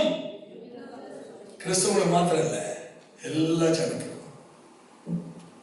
இந்த ஜனத்தை, இந்த கிறிஸ்தவர்களை நான் போட்டிருக்கேன். இந்த ஜனத்தை நாம சொல்றோம், நாம் அவர் ஜனங்களும் அவர் மேய்ச்சலில் சொல்றீங்க இல்லையா? அப்ப அவர் மேய்ப்பாரு, நீங்க மேய்க்கணும். நீங்க மேய்ப்பனுக்கு தனி காட்டப்படாது. அவர் நம்ம எப்படி மேய்ப்பாராம்? புல்லுள்ள அமர்ந்த எவ்வளவு சேஃபான மேய்ப்பர். கிறிஸ்தவ வாழ்க்கை மாதிரி ஒரு சுவாரஸ்யமான சுலபமான வாழ்க்கை எதுவுமே இல்லை. ஆனா அதை எனக்கு சில திருட்டு பிரசங்க காம்ப்ளிகேட் பண்ணி விட்டுறாங்க. ரொம்ப சிம்பிளா சொல்றாரு. இப்ப பாருங்க, சர்ச் முடியுதா, முடிச்ச உடனே வீட்டுக்கு போயிட்டு சாப்பிடுங்க. ஆனா அவர் என்ன சொல்றாரு? என்கிட்ட சொல்லிட்டு சாப்பிடுங்க. ஆனா ஒரு சின்ன ஜபம் வச்சு ஜபம் மட்டும் சாப்பிடுங்க. அவர் கொஞ்ச நேரம் பேசிக்கிட்டு இருங்க, அப்புறம் போய் தூங்குங்க. தூங்கும் போது என்கிட்ட சொல்லிட்டு தூங்குங்க. காலையிலேருந்து இது வரைக்கும் நான் கார்ல போனேன், பஸ்ல போனேன், ட்ரெயின்ல போனேன், எல்லாம் போனேன். எந்த லாரியை என் மேல போகாம என்னை பத்திரமா கொண்டாந்து சேர்த்துட்டீங்களே, ஸ்தோத்திரம். காலையில எழுந்து உண்மை துதித்து விட்டு வேலைக்கு போக உதவி செய்யுங்கன்னு சொல்லிட்டு ஜெபம் பண்ணிட்டு தூங்க தெரியாதா? கஷ்டமா? நைட்டு தூங்கணும்னு சொன்னீங்கன்னா ஒரு 25 கிலோ அரிசி மூட்டையை தலைமையில வச்சுக்கிட்டு 1/2 மணி நேரம் நீங்க அப்படியே குதிக்கணும், அப்புறம் தான் உங்களுக்கு தூக்கத்தை தருவேன் அப்படியே சொன்னாரு. காலையில எழுந்துருங்க, எழுந்த உடனே காப்பி எங்க காப்பி கத்தாதீங்க. எழுந்த உடனே ஆண்டவருக்கு நன்றி சொல்லி குட் மார்னிங் ஜீசஸ் அவர் கூட கொஞ்ச நேரம் பேசுங்க. அவர் கூட கொஞ்ச நேரம் பேசுங்க. காலை கடன்களை முடிங்க. அதுக்கப்புறம் வந்து ஜெபம் பண்ணி காரை ஸ்டார்ட் பண்ணும்போது ஒரு சின்ன ஜெபம், நீர் முன்னதாக சென்று கோடனானவரை செம்மையாக்கோ, ஆண்டவரை என்னை கொண்டு போங்க. வேலையை முடிங்க, டேபிள் உட்காந்து ஜெபம் பண்ணுங்க, திரும்பி வீட்டுக்கு வாங்க, சர்ச்சுக்கு வாங்க, போங்க. இதுல ஏதாவது கஷ்டம் இருக்கா? இதை செய்ய முடியாதா? இப்படி இருந்தீங்கன்னா போதும். ஆலயத்திலே நாட்டப்பட்டவர்கள் என் ஆலய பிரகாரங்களில் எப்படி இருப்பார்கள்? செழிப்பா இருப்பாங்க. Yes, you have to be planted in the church. சர்ச்சில் வந்து நீங்க பார்வையாளராக இருக்கக்கூடாது, பங்குதாரர்களாக இருக்க வேண்டும். Be a partaker to the church worship. ஏன்னா தானோ அப்படின்னு சொல்லி உங்க இஷ்டத்துக்கு வரப்படாது. ஆலயத்துக்கு போவோம் வாருங்கள் என்று அவர்கள் சொன்ன பொழுது நான் எப்படி இருந்தேன்? மகிழ்ச்சி. Thursday night உங்க வீட்டுல உங்க பிள்ளைகிட்ட நீங்க பேசும்போது நீங்க என்ன சொல்றது தெரியுங்களா? எல்லாம் போங்க, சீக்கிரம் படுங்க, நாளைக்கு நம்ம எங்க போறோம்? சர்ச் போறோம் அப்படின்னு சொன்னீங்கன்னா உங்க வீட்டுல இருக்கிற பிள்ளைங்க ஹாய் நம்ம சர்ச் போறோம் அப்படின்னு குதிச்சாங்கன்னா அந்த பிள்ளைங்க நல்ல பிள்ளைங்க. நாளைக்கு சர்ச் போலாமா? அப்பா அந்த பிள்ளைங்க நல்ல பிள்ளைங்க. உங்க வீட்டுக்கார டிவி பார்த்துருக்காரு, எங்க சீக்கிரம் போய் படுங்க, நாளைக்கு நம்ம சர்ச் போனோம்ல அப்படின்னு நீங்க சொல்றீங்க. அல்ல நீ போ, அவன் நல்லவன் கிடையாது, நல்லவ மாதிரி நடிக்கிறான். மனைவி பார்த்து சொல்றீங்க, அம்மா போதுமா வேலை செஞ்சது போதும், போ போ போய் தூங்கி, நாளைக்கு நம்மளா சர்ச்சு போ, நீ பிள்ளைங்களை கூட்டி நீ முதல்ல போ, அவ்வளவு நல்லவ கிடையாது. கல்யாணம் பண்ணிக்கிறதுக்கு மாத்திரம் ஒரு நாள் என்ன வெயில் அடிச்சாலும் ஊர்ல மாமனார் கொடுத்த சூட்டை போட்டுன்னு ஒருத்த வந்து முன்னாடி உட்காந்துதான். யாரவ சொல்லுங்க, மாப்பிள்ள உட்காண்டா வந்து. அதுக்கு முன்னாடி இந்த பையன் ஒரு சாஃப்ட்வேர் இன்ஜினியரா, எவனோ ஒரு நாட்டுக்காக கண்ணை விழிச்சு வேலை செய்வான். ஆனா கோயிலுக்கு ஜபத்துக்கு நைட் ப்ரேயருக்கெல்லாம் வரமாட்டான். ஆனா கல்யாணத்துக்கு மாத்திரம் நல்லா ட்ரெஸ் பண்ணி வந்து இங்க உட்காந்துருப்பான். அப்பதான் சில பெரியவங்க கேட்பாங்க, இந்த பையன் யாருன்னே தெரியலையே. உடனே அந்த மாப்பிள்ளை அப்படி பார்ப்பான், யார தெரியுமா? அவங்க அம்மாவை. அதுக்கு என்ன அர்த்தம்? இதுதான் சொன்ன கல்யாணம் இங்க வேண்டாங்க. இப்படி இவரு இங்க உட்காந்துருப்பாரா? வெளியே ஒருத்தர் ஒரு கோட் போட்டுக்கிட்டு இங்கேயும் அங்கேயும் குட்டி போட போன யார்ட்ட நடந்துட்டே இருப்பார். அவர் யார் தெரியுமா? யார் மாமனார்? நீங்க வேற. மாப்பிள்ளைக்கு அப்பதான் மொத்தத்தையும் வாங்கிக்கணும் முன்னாடி உட்காந்துக்கிறாரு. அவரு யாருன்னா எல்லாத்தையும் பொண்ணுக்கு கொடுத்துட்டு அவங்க மாமனார் கொடுத்த கடைசி கோட்டை போட்டு நாங்க சுத்திட்டு இருக்கிறாரு. அவருக்கு அப்படி சுத்திட்டு இருக்கிறாருன்னு சொன்னீங்கன்னா பொண்ணு கொண்டா போட போச்சு போயிடுச்சு. இங்க பெரியவங்கெல்லாம் இருக்கிறீங்க, அண்ணமார்கள்லாம் இருக்கிறீங்க. ஏங்க உங்க கல்யாணத்துக்கு நீங்க உங்க உங்க உங்க வீட்டம்மா பியூட்டி பார்லருக்கு போனாங்க. அவங்களாம் பாட்டு வீட்டில் இருந்தாங்க, என்னமோ தேய்ச்சி குளிச்சாங்க, பவுடர் போட்டாங்க, வந்து உட்காந்தாங்க. இப்போ நிச்சயதார்த்தம் முடிச்சதுலேருந்து 4 times appointment with beauty parlour. ஏன்னா போயிட்டு நல்ல முகத்துல செங்கலை போட்டு தேய்ச்சி, ஆமா தேய்ச்சி அரம்பு பொடியை போட்டு தேய்ச்சி நல்ல வேக்சிங் பாலிஷிங் நல்லா போட்டு ஜம்முன்னு பொம்மை மாதிரி கொண்டாந்து விட்டுற உடனே மாப்பிள்ளை அப்படின்ட்டு இருப்பார். ஆஹா கட்டி பிடித்தே. கல்யாணம் ஆகிட்டு 2 நாள் குளிச்சுட்டு வருவாளா? என் மனைவி அந்த மாதிரி பியூட்டி பார்லருக்கு போயிட்டு அந்த பொண்ணு லேட்டா வருவாளா? ஜோடிக்கப்பட்ட கார்ல சொந்த காரோ வாடகை காரோ ஆடி பென்ஸ் எல்லாம் போட்டுக்கிட்டு அப்படி வர பாருங்க, மாப்பிள்ளையுடைய பொண்ணுடைய அப்பா கிட்ட ஓடுவாரு.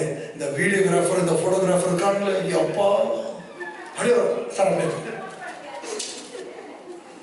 பொண்ணுக்கு அப்பா, ஏய் தள்ளுப்பா லேட் ஆயிடுச்சு, சீக்கிரமா இறங்கி அம்மா வெளியே வாமா அப்படின்னா கொசுவலி மூடின்னு ஒன்று இறங்கும். அது நம்மள சொல்ல சிரிச்சாங்களே பொண்ணு இப்படி வந்துட்ட உடனே அவர் அப்படி கை வச்சுட்டாரு பொண்ணுக்கப்பா. இது என்ன பண்ண கைக்குள்ள விட்டுக்கிட்டு அப்படியே தொங்கும். என்ன அர்த்தம் தெரியுமா? இன்னும் வேற ஏதாவது வீட்டில் இருக்குதாப்பா? அப்படி தொங்கிட்டு வந்து அப்படி வாசல்ல நின்ன உடனே போதகர் ஐயா சொல்லுவார், பாடத்தாளியில் உள்ள 1வது பாடலை பாடுவோம். என்ன பாட்டு? எத்தனை கல்யாணம் சொத்துக்கிற நம்ம பாத்தீங்களா? ஏதேனுக்கு போயிட்டோன்னு ஏதேனில் உடனே அப்படி பண்ண. இப்போ மறுபடியும் இந்த வீடியோகிராஃபர் என்ன பண்ண தெரியல, உள்ள விட்டு மாப்பிள்ளை பண்ணுவல இதெல்லாம் நடக்குங்க. அப்படியே மெதுவா இருக்க பொண்ணுக்கு அப்பா இது வரைக்கும் அன்ஈஸியா இருந்தா பாருங்கள. அப்படியே இப்பதான் மிலிட்டரில இருந்து ரிட்டையர் ஆன மாதிரி செகண்ட் லெப்டினன்ட் கர்னல் நண்டு வருவார். ஏங்க இருக்கலாம், இன்னியோட என் பிரச்சனை போயிடுச்சு. முன்னாடி ஒருத்தன் உட்காந்துக்கிறான், மகனை மாட்டினான், இன்னையோட உன் கதை கந்தல்ல சிரிச்சுக்கோ, பின்னாடி பூரி கட்டியோ ஜல்லி கட்டியோ தெரியாது, ஜபசிந்தியோட இருன்னு சொல்லிட்டு கூட்டின்னு வர. அன்னைக்கு வந்தல்ல கோயிலுக்கு சொல்லு, அன்னைக்கு வந்தல்ல கோயிலுக்கு போதகர் கேட்கிற கேள்விக்கெல்லாம் எல்லாத்துக்கும் பூம்பு மாடு மாதிரி தலையாட்டினேன். ஆனா கொஞ்ச நாள் கழிச்சு அவளை மாத்திரம் தனியா அனுப்புற, பிள்ளைகளை மாத்திரம் தனியா அனுப்புற. என்ன வாழ்க்கை இது? பின்பு எப்படி உன் குடும்பத்துக்கு ஆண்டவர் பாதுகாப்பை கொடுப்பார்? உன் பிள்ளைகள் பந்தி சுற்றிலும் எப்படி இருக்கணும்? ஒலிவ மர கன்றுகளை போல இருக்க வேண்டும். அன்பான பெற்றவர்களே, உங்களுடைய வாழ்க்கை உங்களுடைய பிள்ளைகளுக்கு ஒரு பிறந்த புத்தகமாய் இருக்க வேண்டும். உங்கள் ஊழியத்தை முதலாவது உங்க வீட்டுல தொடங்குங்க, அப்புறம் வச்சுக்கலாம். இங்க முதல்ல உங்க பிரசங்கத்தை உங்க பிள்ளைங்களுக்கு குடும்ப ஜெபத்துல சொல்லுங்க. அவங்க எப்படி வாழணும்னு உங்க வாழ்க்கையை அவங்களுக்கு திறந்த புத்தகமா காட்டுங்க. நீங்க எல்லா தப்பையும் படிப்புட்டு உங்க பிள்ளை மாத்திரம் தப்பே படக்கூடாது சொன்னீங்கன்னா நடக்காத. ஒரு காலத்துல நீ ரொம்ப யோகியமான்னு கேட்டுருவான், செத்தெல்லாம் போல இருக்கும். அப்ப கர்த்தர் உங்களுக்கு கொடுக்கிற பாதுகாப்பு என்ன? கர்த்தரின் நாமம் பலத்த துருகம், கோட்டை. நீங்க நிறைய கோட்டை பார்த்திருப்பீங்க, பழைய கோட்டை, வெள்ளூர் கோட்டை. சொல்லுங்க, நாமம். அப்படின்னா அந்த நாமம் என்ன? ஏமாத்திட்டான்னு அர்த்தம். ஆனா நம்ம நாமம் எப்படி என்றால், வெளிப்படுத்தின விசேஷம் 19:13 வசனத்தின்படி ரத்தத்தில் தோய்க்கப்பட்ட வஸ்திரத்தை தரித்திருந்தார். அவருடைய நாமம் தேவனுடைய வார்த்தை என்பதே. அந்த நாமம் தான் கோட்டை, நீதிமான் அதற்குள் ஓடி அவன் சுகமாயிருப்பான். தமிழிலே, ஆங்கிலத்திலே அவன் பாதுகாப்பாய் இருப்பான். This is your protection. This is your protective force, and this is the strategy for your protection. How are you going to handle this powerful weapon? Border security forceல நம்முடைய ஆட்கள் அந்த BSNL அது என்ன சொல்றாங்க, border security BSFல அங்க நிக்கறாங்க. அவங்க எல்லாம் வெறுங்கையோட நிக்கல, எல்லார் கையிலயும் ஒரு ஸ்டெம் கன் வச்சிருக்காங்க. நம்ம எல்லாம் ஜம்முன்னு இருக்கிறோம். ஆனால் நம்மை பாதுகாக்க ஒருவன் உயிரை பணைய வைத்து அங்கே நின்று கொண்டிருக்கிறானே. பொல்லாதவர்களாகிய நீங்கள் யாரு? பொல்லாதவங்களா கை தூக்குங்க. ஓ, நீங்க அவ்வளவு நல்லவங்களா? நம்ம யாருன்னே தெரியாம உட்கார்ந்து புரியுதுக்கா சொல்றேன். எனக்கு திருமணம் ஆகி குழந்தை இருக்கு அப்படின்றவங்களா கை தூக்குங்க. நல்லா தூக்குங்க. சிஸ்டர், உங்க வீட்டுக்கார தூக்குறாரு பாருங்க. ஆமா, கல்யாணம் ஆகாத மாதிரி வந்து உட்காந்துப்பான். கை தூக்குங்க. அப்படியே இருக்கா? அப்படியே இருக்க. குட். எதுக்குமே கீழ்படியாம இருந்தா எப்படிங்க? பிள்ளைய பெற்றுக்கிட்டு கை தூக்காம இருந்தீங்க, அதுக்கும் தண்டனை இருக்குது. கை தூக்கி என்னங்க சில பேர் பம்படிக்கிறாங்க. நல்ல தூக்குமா? அவன் ஒண்ணு இல்லாமலே கஷ்டப்படும். 2 பேத்துக்கிட்டு நல்ல தூக்கு. அப்படியே இருக்கணும், அப்படியே இருக்கணும். இந்த கையை தூக்குன நீங்க எல்லாம் பொல்லாதவங்கன்னு பைபிள் போட்டு இதை சொல்றதுக்காக இந்தியாவில் வந்தீங்க. ஆமா, பொல்லாதவர்களாகிய நீங்கள் உங்கள் பிள்ளைகளுக்கு, நம்ம பொல்லாதவங்க தாங்க, நம்ம பொல்லாதவங்க தான். ஆனா நம்மள அப்படியே நம்ம பிள்ளைங்க நம்புறாங்க. நம்ம பிள்ளைங்க அப்படியே நம்புறாங்க. கொடுத்து வச்சு பிள்ளைங்க சாப்பிட்டு முடிச்சுட்டு அப்படி டிவியில் போய் அப்படி உட்கார்ந்த உடனே அதில் அட்வர்டைஸ்மெண்ட் வருது. நம்ம ஊர் டைப்ல சொல்ல பாருங்க, போத்தீஸ் அப்படி வருது. அப்படி பார்த்தீங்கன்னா ஒரு நடிகை ஒரு சூடிதாரை போட்டுக்கிட்டு அப்படி ஒரு சுத்தி அப்படி பேராஷூட் மாதிரி அப்படி உட்கார்றான். இதனுடைய விலை 4900. ஓ, நீங்களே பார்த்துட்டீங்களா? நான் தெரியாத நினைச்சு பேசுகிறேன். எப்படி 4999 மாத்திரமே. அது ரொம்ப முக்கியம் இல்ல, மாத்திரமே. உடனே அந்த பார்த்துட்டு இருக்கிற அந்த பொண்ணு இல்ல, டாடி மம்மின்னு சொல்ல மாட்டா, கும்பிடுவா. அப்புறம் போட்டு தள்ளுறதுக்குன்னே பிறந்திருக்கிற பொண்ணுங்க.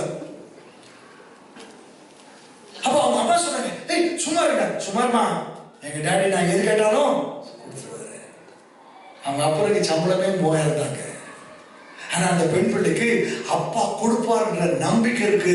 பொல்லாத அப்பா தான், ஆனா பொண்ணுங்க நம்ம பிள்ளைங்க நம்மள அப்படியே நம்புறாங்க. What a privileged children they are. உங்க அப்பா அம்மாவை கொஞ்சம் நினைச்சு பாருங்க. உங்களை பெற்று வளர்த்து ஆளாக்கிறதுக்கு அவங்க பட்ட வேதனை என்னன்னு கொஞ்சம் சிந்தித்து பாருங்க. இதை சிந்திக்காம இருந்தீங்க.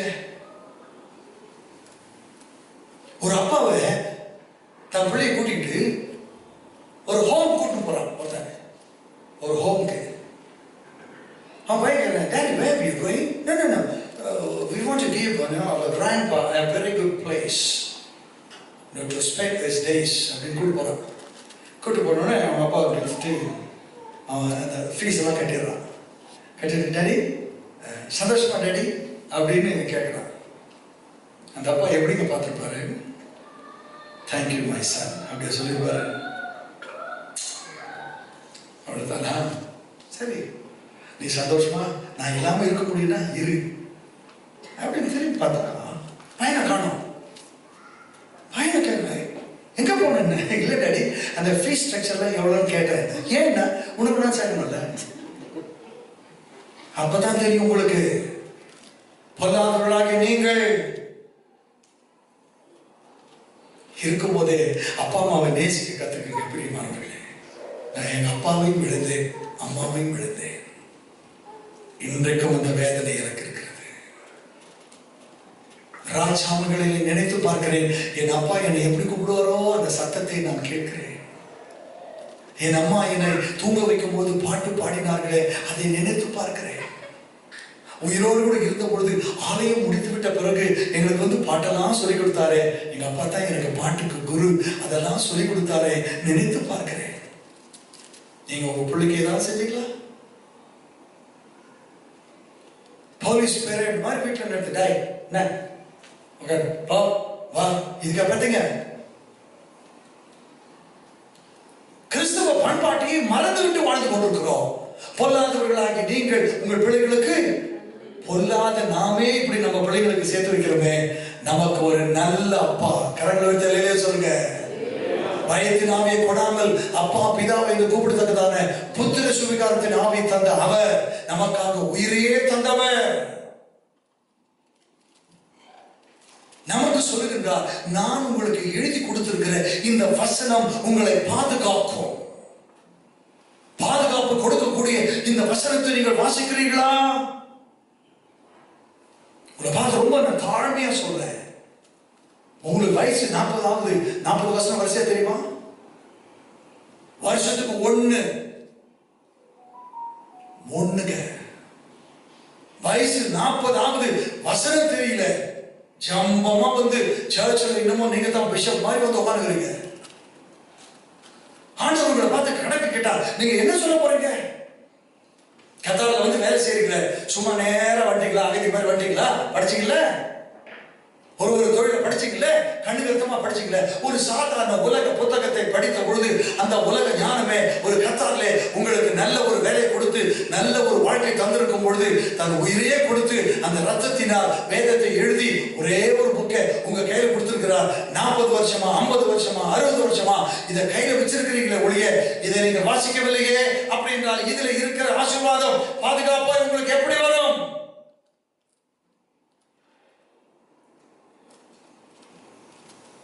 சும்மா ஊழியக்காரங்க சொல்லுகிறதான அந்த ப்ராஸ்பரிட்டி டீச்சிங்கை நம்பி ஏமாந்து போகாதீங்க. இதை நான் சீக்கிரமாய் வருகிறேன், அவனுக்கு நான் அளிக்கும் பலன் என்னோட கூட வருகிறது. Your work shall be rewarded. இதான பாதுகாப்பு, இதான் பாதுகாப்பு. நாசியிலே சுவாசம் உள்ள மனிதனை நம்புவதை விட்டுருங்க. எல்லாத்துக்கும் அவர்கிட்ட போவேன், இவர்கிட்ட போவேன், அங்க போவேன், இங்க போவேன். அவர் தான் சொல்லி இருக்கிறாரு, உன் ஆபத்து காலத்தில் என்ன நோக்கி கூப்பிடுன்னு இவர் தான் சொன்னாரு. நைட்டு 2 மணிக்கு எனக்கு ஒரு ஃபோன் கால். தூக்கத்திலே எடுத்த ஃபோன். ஹலோ ஐயா, தூங்கிட்டீங்களா? அதான் ஏற்பட்டல 2 மணிக்கு நாங்கள் வாட்ச்மேன் வேலையை பார்த்துருக்குறோம். ஏற்பி விட்டான். சரி சொல்லுங்க, என்னங்க? நான் யாருன்னு தெரிஞ்சுக்கலாம் உங்களுக்கு? நான் என்ன உன்னை டிவியில் பார்த்துருக்கிறேன்? இந்த ஃபோன் பண்ணுற ஆளுங்களுக்கு கொஞ்சமாவது புத்தி வேணாம்? 2 மணிக்கு ஃபோனுங்க. சரி எடுத்து என்னமா சொல்லு. 8 வருஷத்துக்கு முன்னாடி எங்கள் ஊருக்கு வந்தீங்களே. அடிப்பாவே, எத்தனை வருஷம்? 8 வருஷத்துக்கு முன்னாடி என்ன ஞாபகம் இருக்கு. 2000 வருஷத்துக்கு முன்பதாக ஒருத்தர் உனக்காக உயிரை கொடுத்தாரு, உனக்கு ஞாபகம் இருக்கா? சரி இப்ப என்னதாமா உனக்கு வேணும்? அப்படியே ஜெபம் பண்ணுங்களேன். எங்க 2 மணிக்கு தூங்குறேன், நான் சூட் போட்டு நான் தூங்குவேன். நான் என் லுங்கிலையோ டிஷர்ட்லையோ நைட் ட்ரெஸ்லையோ நான் பாட்டு நான் பாட்டு தூங்கிட்டு இருக்கிறேன். அப்போ என்ன ஜெபம் பண்ண சொன்னா நான் எப்படிங்க ஜெபம் பண்ணுவேன்? உற்சாகமா பண்ண முடியுமா? அப்படியே கொட்டாய் விட்டு கத்தாவே அப்பா ஸ்தோத்திரம், ஒருத்தி தூக்கத்தை கெடுத்து விட்டாண்டவரே கத்தாவே. இப்படி ஒரு தூங்கு மூச்சு ஜெபத்தை எனக்கு போன் பண்ணி கேட்கறத விட இஸ்ரவேலை காக்கிறவன் அப்படி ஒருத்தர் இருக்கிறாரு, அவர் காத்துக்கிட்டு இருக்காரு. நம் வாயிலே ஒரு சொல் பெறவாததுக்கு முன்னே இதோ கர்த்தாவே அதையெல்லாம் நீர் அறிந்திருக்கிறீர். சங்கீதம் 139:4, மத்தேயு 6:8, நீங்கள் பிதாவை நோக்கி ஜெபிப்பதற்கு முன்பதாக உங்களுக்கு இன்னது தேவை என்பதை அறிந்திருக்கிற கர்த்தர் என் பிள்ளை ஜெபிக்க போறான்னு அவராக காத்திருக்கும் போது அவர்கிட்ட சொல்லாம நீங்க யாருக்கே சொன்னீங்கன்னா கர்த்தர் பார்ப்பார், அவருக்கே வாங்கிக்க விட்டுருவார். உங்களுக்கு கிடைக்காது. அங்க ஒருத்தர் காத்துன்னு உங்களுக்கு எந்த பிரச்சனை இருந்தாலும் கீழே போகிற இந்த நம்பருக்கு போன் பண்ணுங்கன்னு டெலிபோன் ஆபரேட்டர் போட்டுக்கிறாரு. பைபிள் அப்படி போட்டிருக்கா? சிறுசிகளுக்கு கொடுக்க வேண்டிய மரியாதையை திருட பார்க்கின்றார்கள் சில கள்ள போதகர்கள். அதற்கு நீங்கள் இடம் கொடுக்காதபடிக்கு வேத வசனத்தில் ஆதாரம் இருக்கிறதா என்று பார்த்து நீங்கள் கீழ்ப்படியுங்கள்.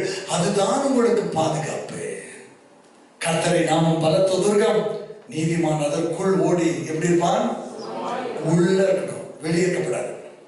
உள்ள இருக்கணும். ஒருவன் கிறிஸ்துவுக்குள் இருந்தால், வெளியே இருந்தால் பழைய சிருஷ்டி.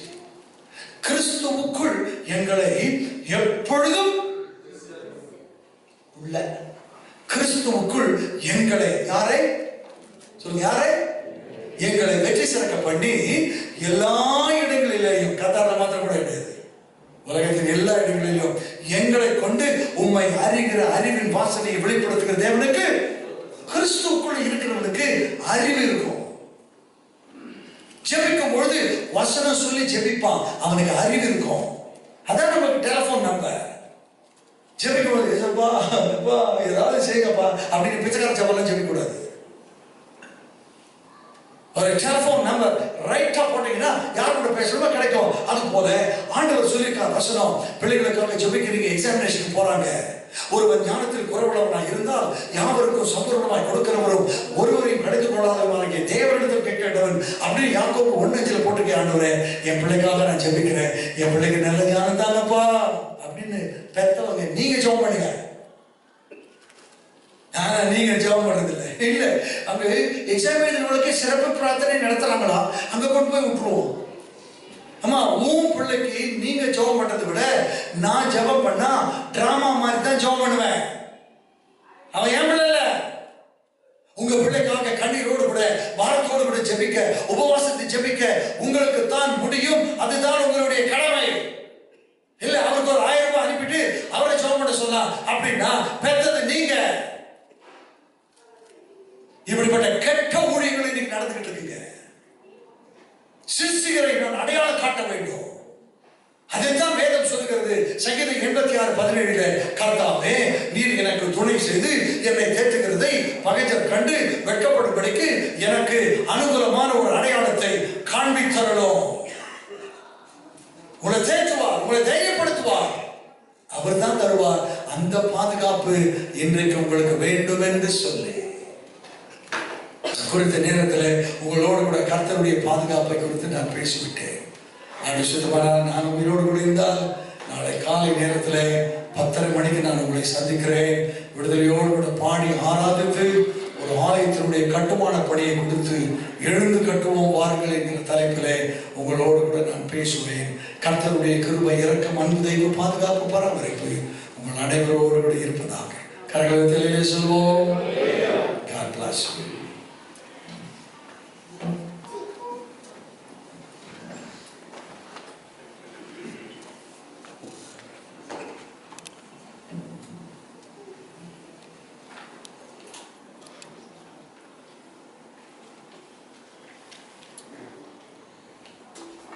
அருளுரை கேட்ட நாம் நம்முடைய நெசிய விசுவாச பிரமாணத்தை அறிக்கை செய்வோம். சபையார் யாவரும் எழுந்து நின்று பக்கம் எண் 5 நம்முடைய நெசிய விசுவாச பிரமாணத்தை அறிக்கை செய்வோம்.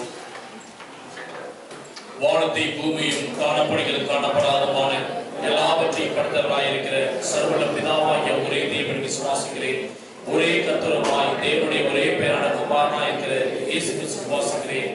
அவர் சகல உண்டாக்கும் முன்னே தமது பிதாவினாலே ஜெனிக்கப்பட்டவர், தெய்வத்தில் தெய்வமானவர், ஜோதியில் ஜோதியானவர், மெய்தேவனில் மெய்தேவனானவர், உண்டாக்கப்படாமல் ஜெனிக்கப்பட்டவர், பிதாவோடே ஒரே தன்னுடையவர், சகலத்தையும் உண்டாக்கினவர், மனிதராய நமக்காகவும் நமக்கு ரட்சிப்பு உண்டாகவும் பரமண்டத்தில் இறங்கி பரிசுத்த ஆவியினாலே கன்னிமத்தில் அவதரித்து மனிதரானார்.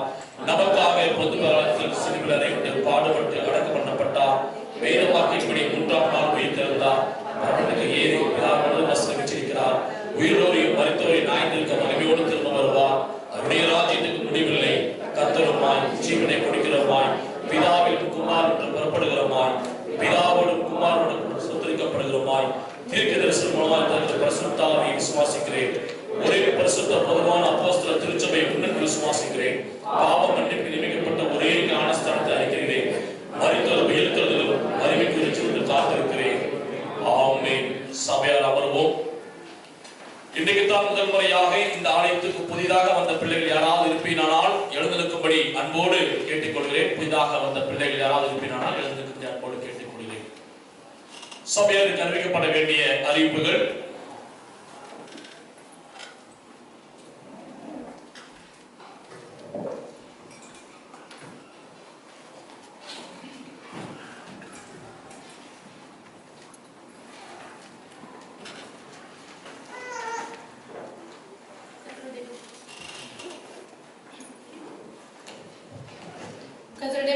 நாமத்தினாலே இன்றைய தின ஆராதனையிலே பங்கு கொண்டு உங்கள் யாவரையும் சிஎஸ்ஐ தமிழ் சர்ச் கத்தார் சார்பாக வாழ்க்கை வரவேற்கிறோம்.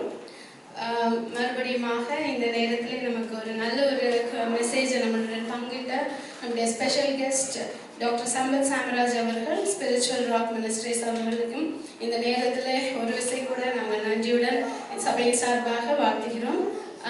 இந்த நேரத்தில் அவர்களுக்கு ஒரு சின்ன ஒரு ஹானரிங் பண்ணணும்னு விரும்புகிறோம். So I just call upon ஐயா.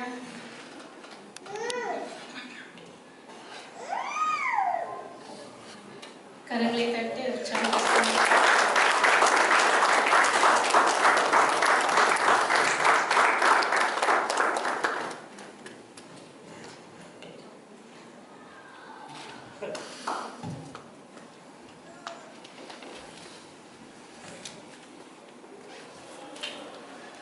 நாளைய தினமும் நமக்கு அறிவித்தது போல இதே இடத்தில் வைத்து 10 மணி அளவிலே ஒரு ரெட்ரீட் நம்ம நடத்த இருக்கிறோம்.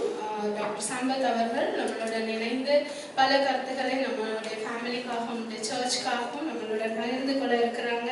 ஸோ தவறாமல் அதில் நீங்கள் பங்கேற்குமாறு அன்புடன் கேட்டுக்கொள்கிறோம். சரியாக 1:30 மணி அளவில் அது முடிவடையும். அதை தொடர்ந்து நம்முடைய ஆலயத்திலிருந்து வருகிற யாவருக்கும் ஒரு அன்பின் விருந்தும் ஆயத்தப்படுத்தப்பட்டிருக்கிறது.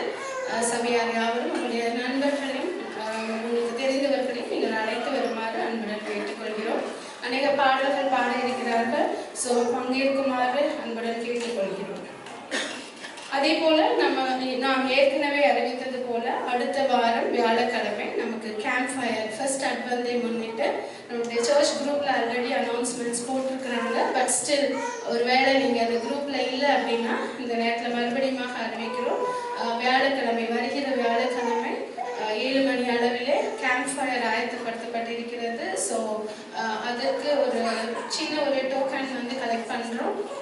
பெர் ஹெட் 25 ரியால், 10 இயர்ஸ் அபவ் ஒவ்வொருவருக்கும் ஒரு 25 ரியால் கலெக்ட் பண்ணுறாங்க. அதோட இன்சார்ஜா மிஸ்டர் அருள் அண்ணா அதை எடுத்து நடத்துகிறாங்க. ஸோ உங்களுடைய மணியை நீங்கள் உங்களுடைய விருப்பங்களை அவர்களிடம் நீங்கள் தெரிவிக்குமாறு அன்புடன் கேட்டுக்கொள்கிறோம். ஸோ ஒருவேளை நீங்கள் ஆல்ரெடி நேம் கொடுத்துருக்கீங்களான்னு சொல்லி தெரியல, நீங்கள் கொடுக்கவில்லை அப்படின்னா உங்களுடைய டியூட்டிஸ் நீங்கள் அரேஞ்ச் பண்ணிவிட்டு அந்த கேம்ப் ஃபயரில் கடந்த வருடம் நல்ல விதமாக நம்ம நடத்தினோம். நல்ல என்ஜாய்மெண்ட் இருந்துச்சு. ஒரு ஃபெலோஷிப் கேதரிங்கும் நம்மளால் பண்ண முடிஞ்சுது. So it will be a good time. நம்மளுடைய பிள்ளைங்களுக்கும் சரி நம்ம ஃபேமிலிஸாக எல்லோரும் ஒருவர் கொஞ்சம் இன்னும் அதிகமாக தெரிந்து கொள்வதற்கு அது உதவியாக இருக்கும். ஸோ யாவரும் அதை கலந்து கொள்ளுமாறு அன்புடன் கேட்டுக்கொள்கிறோம். ஸோ அதற்காக ஒரு ஈவெண்ட் டீமும் அவங்க பிளான் பண்ணியிருக்கிறாங்க. ஸோ அவங்க அனைவரும் சேர்ந்து அதை நடத்துவாங்க அப்படிங்கிறத தெரிவித்துக் கொள்கிறோம். அதே போல நம்முடைய சர்ச் பில்டிங்காக நாம் ஏற்கனவே அறிவித்திருந்தோம்.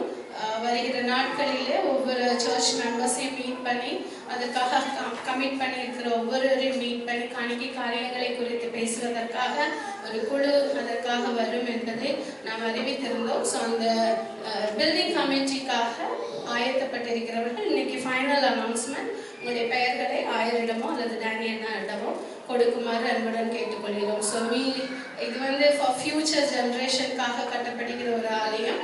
ஸோ யங்ஸ்டர்ஸாக இருக்கிற ஒவ்வொருவரும் இதில் பங்கேற்குமாறு அன்புடன் கேட்டுக்கொள்கிறோம்.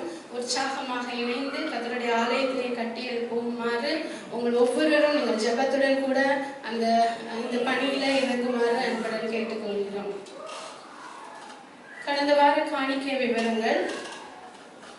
சர்ச் ஆலயம் முடிந்த பின்பாக இன்றைக்கு நாம் எல்லா வாரமும் நமக்கு நடத்தப்படுகிறது போல 3வது வெள்ளிக்கிழமை பைபிள் டெஸ்ட் நடத்தப்படும். ஸோ பைபிள் டெஸ்ட் ப்ரிப்பேர் ஆகிருக்கிற ஒவ்வொருவரும் ஆராதனைக்கு பிற்பதாக இதே இடத்தில் அமர்ந்திருந்து உங்களுடைய எக்ஸாம்ல பார்ட்டிசிபேட் பண்ணுமாறு அன்புடன் கேட்டுக்கொள்கிறோம். குழந்தைகள் மற்றும் பெரியவர்கள் அநேகர் ஏற்கனவே பங்கேற்றுக் கொண்டீங்க. இன்னும் அதை உற்சாகப்படுத்துமாறு அதில் கலந்து கொள்ளுங்க. பாஸ்டர்மா அதை லீட் பண்ணி நடத்துவாங்க. சபை யார் அனைவருக்கும் ரெஃப்ரெஷ்மெண்ட் அரேஞ்ச் செய்யப்பட்டிருக்கிறது. சர்ச்சின் மூலமாக நாம் யாவரும் அந்த ஒரு ஃபெலோஷிப்ல பங்கேற்குமாறு அன்புடன் கேட்டுக்கொள்கிறோம்.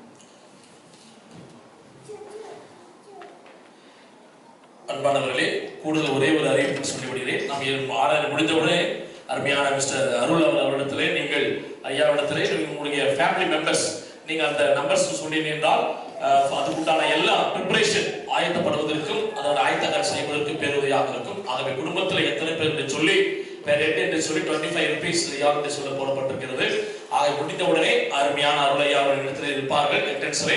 ஆகவே உங்களுடைய பெயர் தயவு செய்து நீங்கள் கொடுப்பீர்களா? இதற்குரிய எல்லா ஆயத்த காரியங்களையும் நாம் பார்ப்பதற்கு பேருதவியாக இருக்கும். ஆகவே நமக்கு லூக்காலே நம்ம வாசிக்கிறோம் 2:8 சொல்லும்படி மேய்ப்பர்களுக்கு ஆண்டவர் எப்படி ஒரு அற்புதமான காட்சி கொடுத்து அவருடைய குட் நியூஸ் செய்தியை கொடுத்தார் என்று சொல்லி நாம் பார்ப்போம். ஆகவே இந்த கேம்பெயின் என்பது அட்வென்ட் சீசன், கிறிஸ்துமஸுடைய ஃபர்ஸ்ட் ஒரு அட்வென்ட் சீசனாக இருக்கிறது. அதனுடைய அர்த்தமாக இருக்கிறது ஆண்டவர் எப்படி அந்த மேய்ப்பர்களுக்கு தேவதூதர் மூலமாக வெளிப்படுத்துவதை குறித்து நாம் பார்க்கிறோம். ஆகவே இது நல்ல ஒரு அற்புதமான ஒரு காரியம். ஆகவே நீங்கள் குடும்பமாய் உற்சாகமாய் பங்கு கொள்ளுங்கள். ஏற்கனவே நம்முடைய ஆலயத்தினுடைய குறிப்பிலே போடப்பட்டிருக்கிறேன். நம்முடைய ஆகவே தயவு செய்து நீங்கள் பொருளான எல்லா ஆயத்த காரியங்களையும் உங்களுடைய டியூட்டி சேஞ்ச் பண்ணி மீண்டுமாக குடும்பமாய் வாருங்கள். நிச்சயமாக ஆதி அப்போஸ்தலர் திருச்சபையில் இருந்தது போல நாம் ஒன்றாக இணைந்து அந்த நாளிலே கிறிஸ்துவினுடைய பிறப்பை மகிழ்ச்சியாய் நாம் கொண்டாடுவோம்.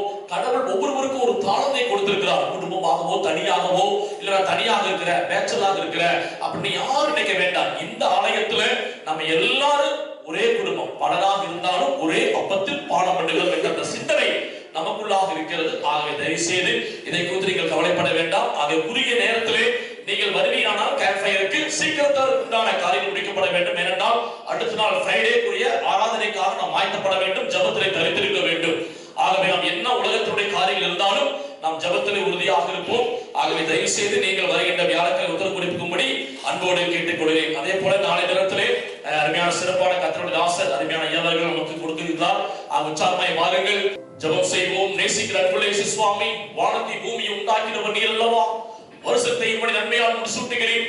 உம்முடைய பாதை நெய்யாய் பொழியும் என்று சொன்ன வேதத்திலே வாசிக்கிறோமே கர்த்தாவே. இந்த வார்த்தையை பிரதான காணக்கூடிய அன்பு பிள்ளைகளுடைய பெயரை கர்த்தாவே நாங்கள் வாசித்தோமே கர்த்தாவே. இந்த புதிய ஆண்டு நான் பிரசித்த அன்பு பிள்ளைகளுக்கு நல்ல சூத்தை தருவீராக, நல்ல பலனை கொடுப்பீராக, நல்ல உயர்வை கொடுப்பீராக, நல்ல மேன்மைகளை கிருபைகளை கொடுத்து ஆண்டவரே உம்முடைய பிள்ளைகளுடைய வாழ்வில் இன்னும் மேன்மைகளை கொடுத்து ஆசீர்வாதத்தோடு மகிழ்ச்சியோடு காணப்படுவதற்கு கர்த்தாவே நீங்கள் உதவி செய்ய வேண்டுமாய் ஜெபிக்கிற கர்த்தாவே. சகரியா 8:13 வசனத்தின்படி நீங்கள் ஆசீர்வாதமாய் இருக்கும்படி நான் உங்களை ரட்சிப்பேன் என்று சொன்னீரே கர்த்தாவே. இந்த சகரியா 8:13 வசனத்தின்படி இந்த வார்த்தை பிரதான காரியம் அன்பு பிள்ளைகளை பிதா குமாரன் பசுத்தாவின் நாமத்தினாலே ஆசீர்வதிக்கிற கர்த்தாவே. இந்த புதிய நன்மைகளை தாரும், கிருபைகளை தாரும், நல்ல உயர்வுகளை மேன்மைகளை பாதுகாப்பை கொடுத்து இந்த வருடம் முழுவதும் நன்மையோடு கிருபையோடு வாழ்வதற்கு கர்த்தர் உதவி செய்வீராக. இன்னும் பல பிறந்தநாளை கண்டு உடைய பிள்ளைகள் மகிழ்ச்சியாய் வாழட்டும், ஆசீர்வதிப்பீராக. கிறிஸ்துவின் மூலமாய் வேண்டிக் கொள்கிறோம் என்று சொன்ன பிதாவே, ஆமென்.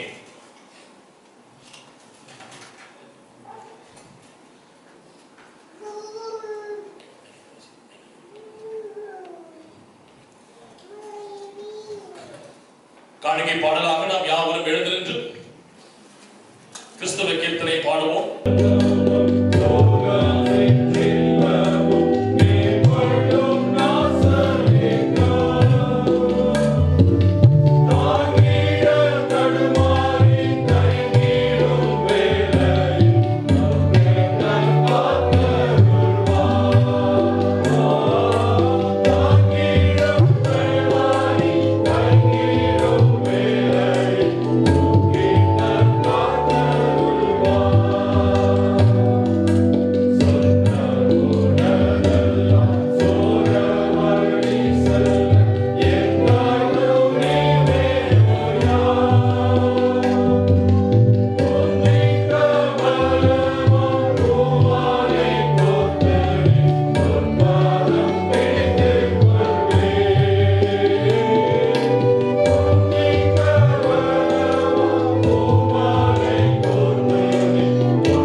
பிரசன்ன ஜெபத்தை யாவர் சேர்ந்து சொல்லுவோம். இயேசுவே, உத்தம பிரதான ஆசாரியரே, நீர் உங்கள் சீசர் மத்தியில் பிரசன்னமாகியது போலவே எங்கள் மத்தியில் பிரசன்னமாகி அப்பத்தை பிடிக்கையில் எங்களுக்கு வெளிப்படுத்தியவரும் நீரே பிதாவோடும் பரிசுத்த ஆவியோடும் சதா காலமும் ஒரே கடவுளாக ஜீவித்து அரசாளுகிறீர். ஆமென். ஆண்டவர் உங்களோடு இருப்பாராக. உங்கள் இதயத்தை உயர்த்துங்கள். நம்முடைய ஆண்டவராகிய கடவுளுக்கு ஸ்தோத்திரம் செலுத்த கடவோம்.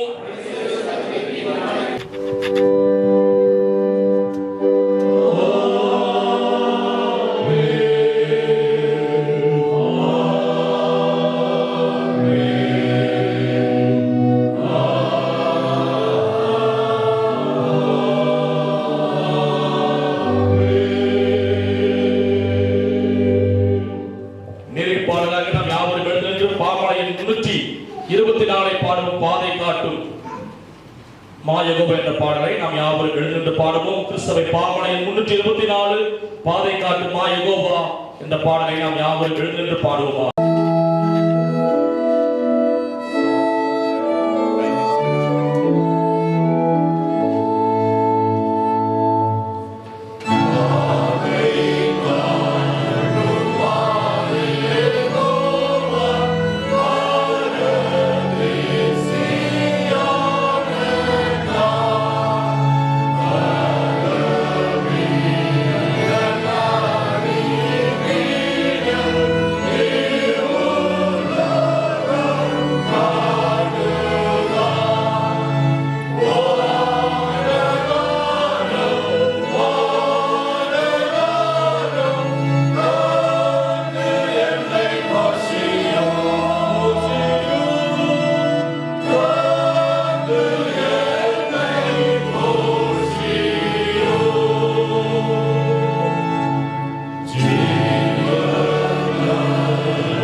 இரவு பொழுதுக்காக நன்றி செலுத்துகிற கர்த்தாவே, திருச்சபை பிள்ளைகளாக நாங்கள் ஒன்று கூடி துதித்த வசனங்களை கேட்ட கர்த்தாவே, கேட்ட வசனத்தில் நாங்கள் வாழ்வதற்கு உதவி வேண்டுமாய் ஜெபிக்கிற கர்த்தாவே, இந்த வாரம் எங்கள் பிள்ளைகள் கையிட்டு செல்கிற வேலை ஸ்தலங்கள், படிப்பின் காரியங்கள், உத்தியோகங்கள் எல்லாவற்றிலும் தேவன் தாமே நீங்க கூட நிறுத்தோடுமாய் ஜெபிக்கிறோம்.